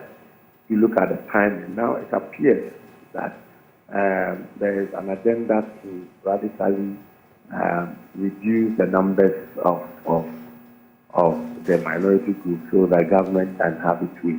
Once this idea festers or ingrains in the psyche of the minority group, then we are also aggressively on the defensive, and there will be frustration. And so that is why I am saying that without dialogue, the ruling party no longer has the muzzle to flex in Parliament. The Parliament that we have now is not a Parliament of yesteryear. And so if you don't have that muzzle to flex, then the sensible thing you do is to reach out for the purposes of dialogue so that the necessary give and take arrangements are made. So you can have the peace of mind to be able to govern the country. You can have the peace of mind to implement your programs that are aimed at bringing us back to a position of prosperity, so that you can also tout your achievements as the basis for seeking to break the age. But if it goes like this and there's always conflict and all that, then it may also not inure well for the electoral fortune of the ruling party. Finally, before I let you go, Prof, we've heard from the Domahine, we've heard from a former Attorney General, Mr. Ayiko Otu, we've heard from a traditional leader from Asin North. I'd just like to hear what your thoughts are on Mr. Gyakyekweson's trial. Do you agree that it should be discontinued? To continue or to discontinue the prosecution, criminal prosecution of Gyakyekweson's? That is the question. And I've said that politics of emotion and vendetta must now give way to politics of reason and tactfulness. On the issue of the Domahine comment, he has every right to express his views and opinion about some of these things. But, this matter is no longer a national interest matter. It's now assumed a very partisan, dimension. And chiefs are expected they are expected not to be doing active partisan politics. And so if you bring yourself down to the level of partisan politics, then it means you are opening yourself for insults, verbal attacks, mudslinging and participation that people have started, and people have started doing it. Some of the people who have also started talking about the fact that he's an NDC chief, I see their argument also as erroneous. He's an NDC chief, so that being an NDC chief bars you from making comments. I think they can rebut what he said with a more reasonable response than simply saying that he's an NDC chief. It doesn't make sense to me. An NDC chief, so what? But my general view advice is that Nana should have maybe spoken to those who matter in this issue behind the scenes, because it's a chief. And I'm sure because it's a chief, if he goes behind the scenes to offer a wise counsel, he may be listened to. But the public advert, even though he has also the right to air made him contribute to a very partisan discourse. And when you descend into the gutters of partisan discourse, that one is a no man's land. And anybody who is not worth his or his salt is able to look into your face and to spew insults at you in a manner that undermines our own cultural values. And so I would say that, yes, he has a right to speak the way he spoke, but he should be mindful about the matter, especially if it has taken a partisan trend. And if it has taken a partisan trend, then you still strongly believe he has an input to make. Then in this case, Attorney General will be his kid brother. You have just called him on the phone or spoken to even people who are handling this matter behind the scenes that look, I feel that this may not be the way to go. But if you speak publicly, then you are compelling others to also come and speak publicly in a manner that would then undermine the respect and sanctity of the institution of chieftaincy. Thank you for your time this morning. Professor Ransford Gyampo is a professor of political science at the University of Ghana. He's been sharing his thoughts on the position of the minority in Parliament to boycott sit-ins to accompany Mr. Jachukwesin and K. Selatoforsen, as well as Collins Dowda anytime they're supposed to appear in court. It's now time to get interactive with you. I'll be doing so shortly. Do stay.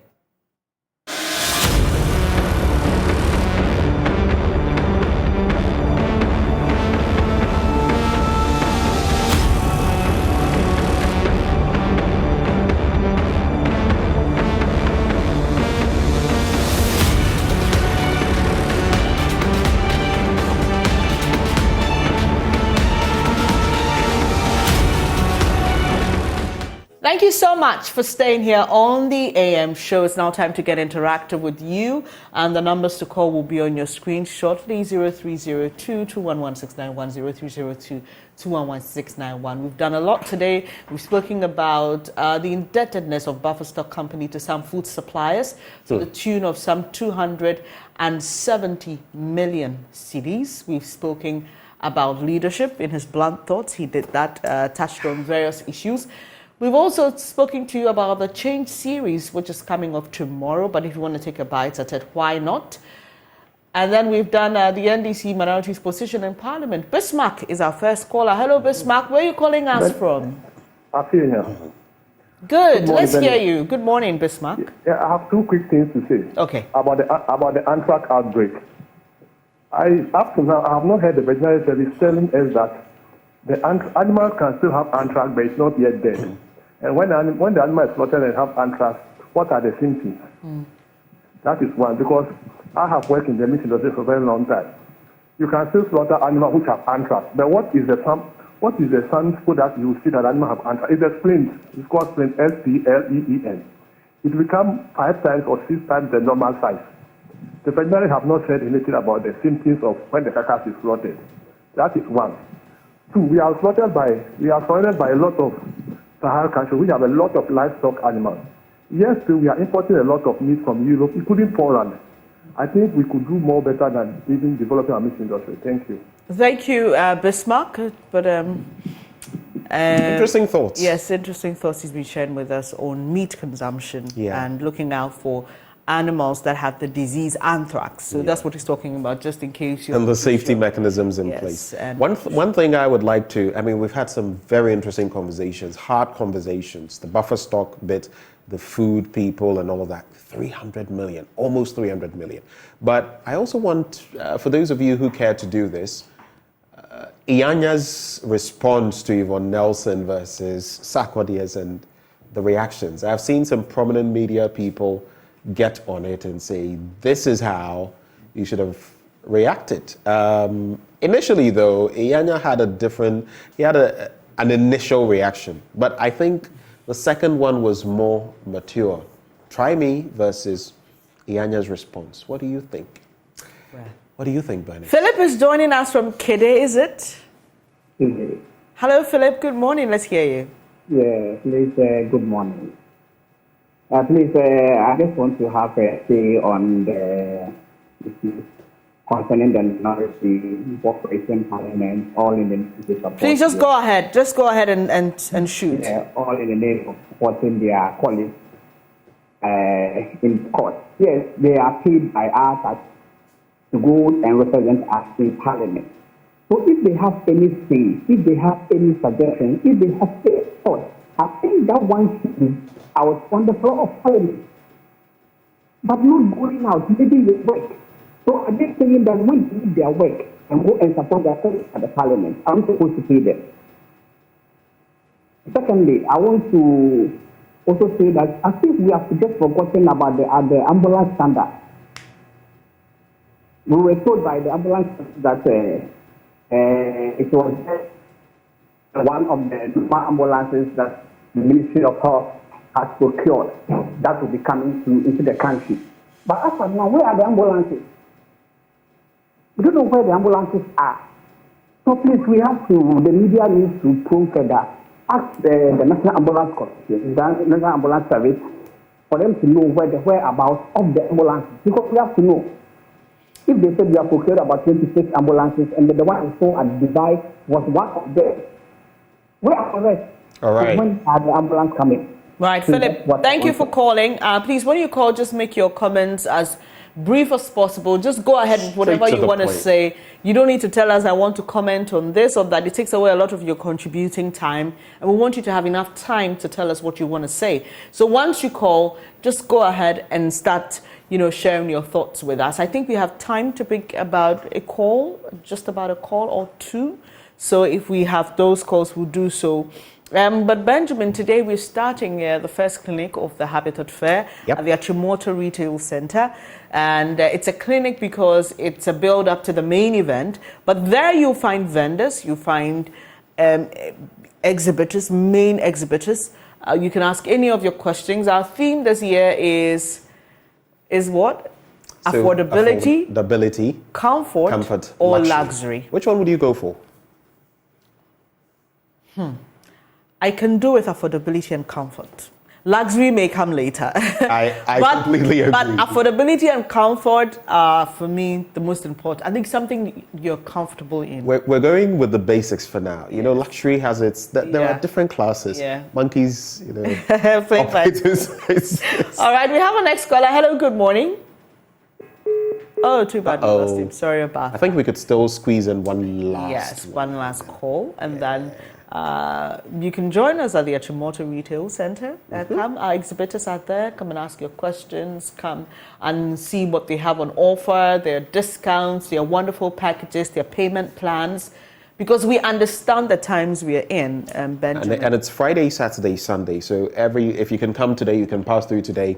Awesome. Morning till evening. Saturday is there. Sunday is there. Many people come throughout. Fridays, sometimes people are still working. But Saturdays and Sundays, a lot of people come through. And I'll just say this. Sometimes it's really tricky when you want to get a home, whether through building yourself or through making a purchase, and you realize that, look, there are so many dynamics at play. What do I do? Right. And those are a lot of questions, right. But we have our last caller, Gabriel from Tamale. Hello, Gabriel. Let's hear you, please. Yeah, hello. I think the Attorney General should listen to the opinion leaders and forget about this case, because we are not going to get any financial benefit from prosecuting Christians. So the Attorney General should smoke the pipe and listen to the opinion leaders. Thank you very much. Thank you too, Gabriel. You're our last caller. He's playing on what Osafo Mafo said about Aisha Huang that will not benefit in any way from. That's what he's trying to. But you see, there are some interesting cases. You remember those who attacked a judge, and those were they 7 or more who attacked a courthouse and all of that. We issued a nolle prosequi on that, letting them go. Why? That's one of the questions. But let's quickly do this. In fact, I don't need to look at my phone for this. He's a brother, he's a friend, he's my former boss. Okay. Eddie Smith. He's a bit crazy as I am, just as crazy as I am, if not more. But today is your birthday. I salute you, soldier, and keep being that wonderful person you are. Maybe we can meet and create small. Happy birthday to you, Mr. Smith, and happy birthday to anyone who is celebrating your day today. You are deeply loved and appreciated, and we pray God's blessings upon you. That'll be it for today's edition, and thank you so much for making time to join us throughout the week. We appreciate your company. Please stay safe during the weekend. Don't drink and drive. Don't speed. Just take it easy on the roads. We need you alive on Monday for another exciting edition of I'm glad you said don't speed, because we often say overspeed here, but speeding is speeding. Let's do it Igwe style. No, it's actually this way. No. Oh, it's 1, this way here. 2, 3. Okay. All right. Cheers. Up next is News Desk. Please stay tuned in.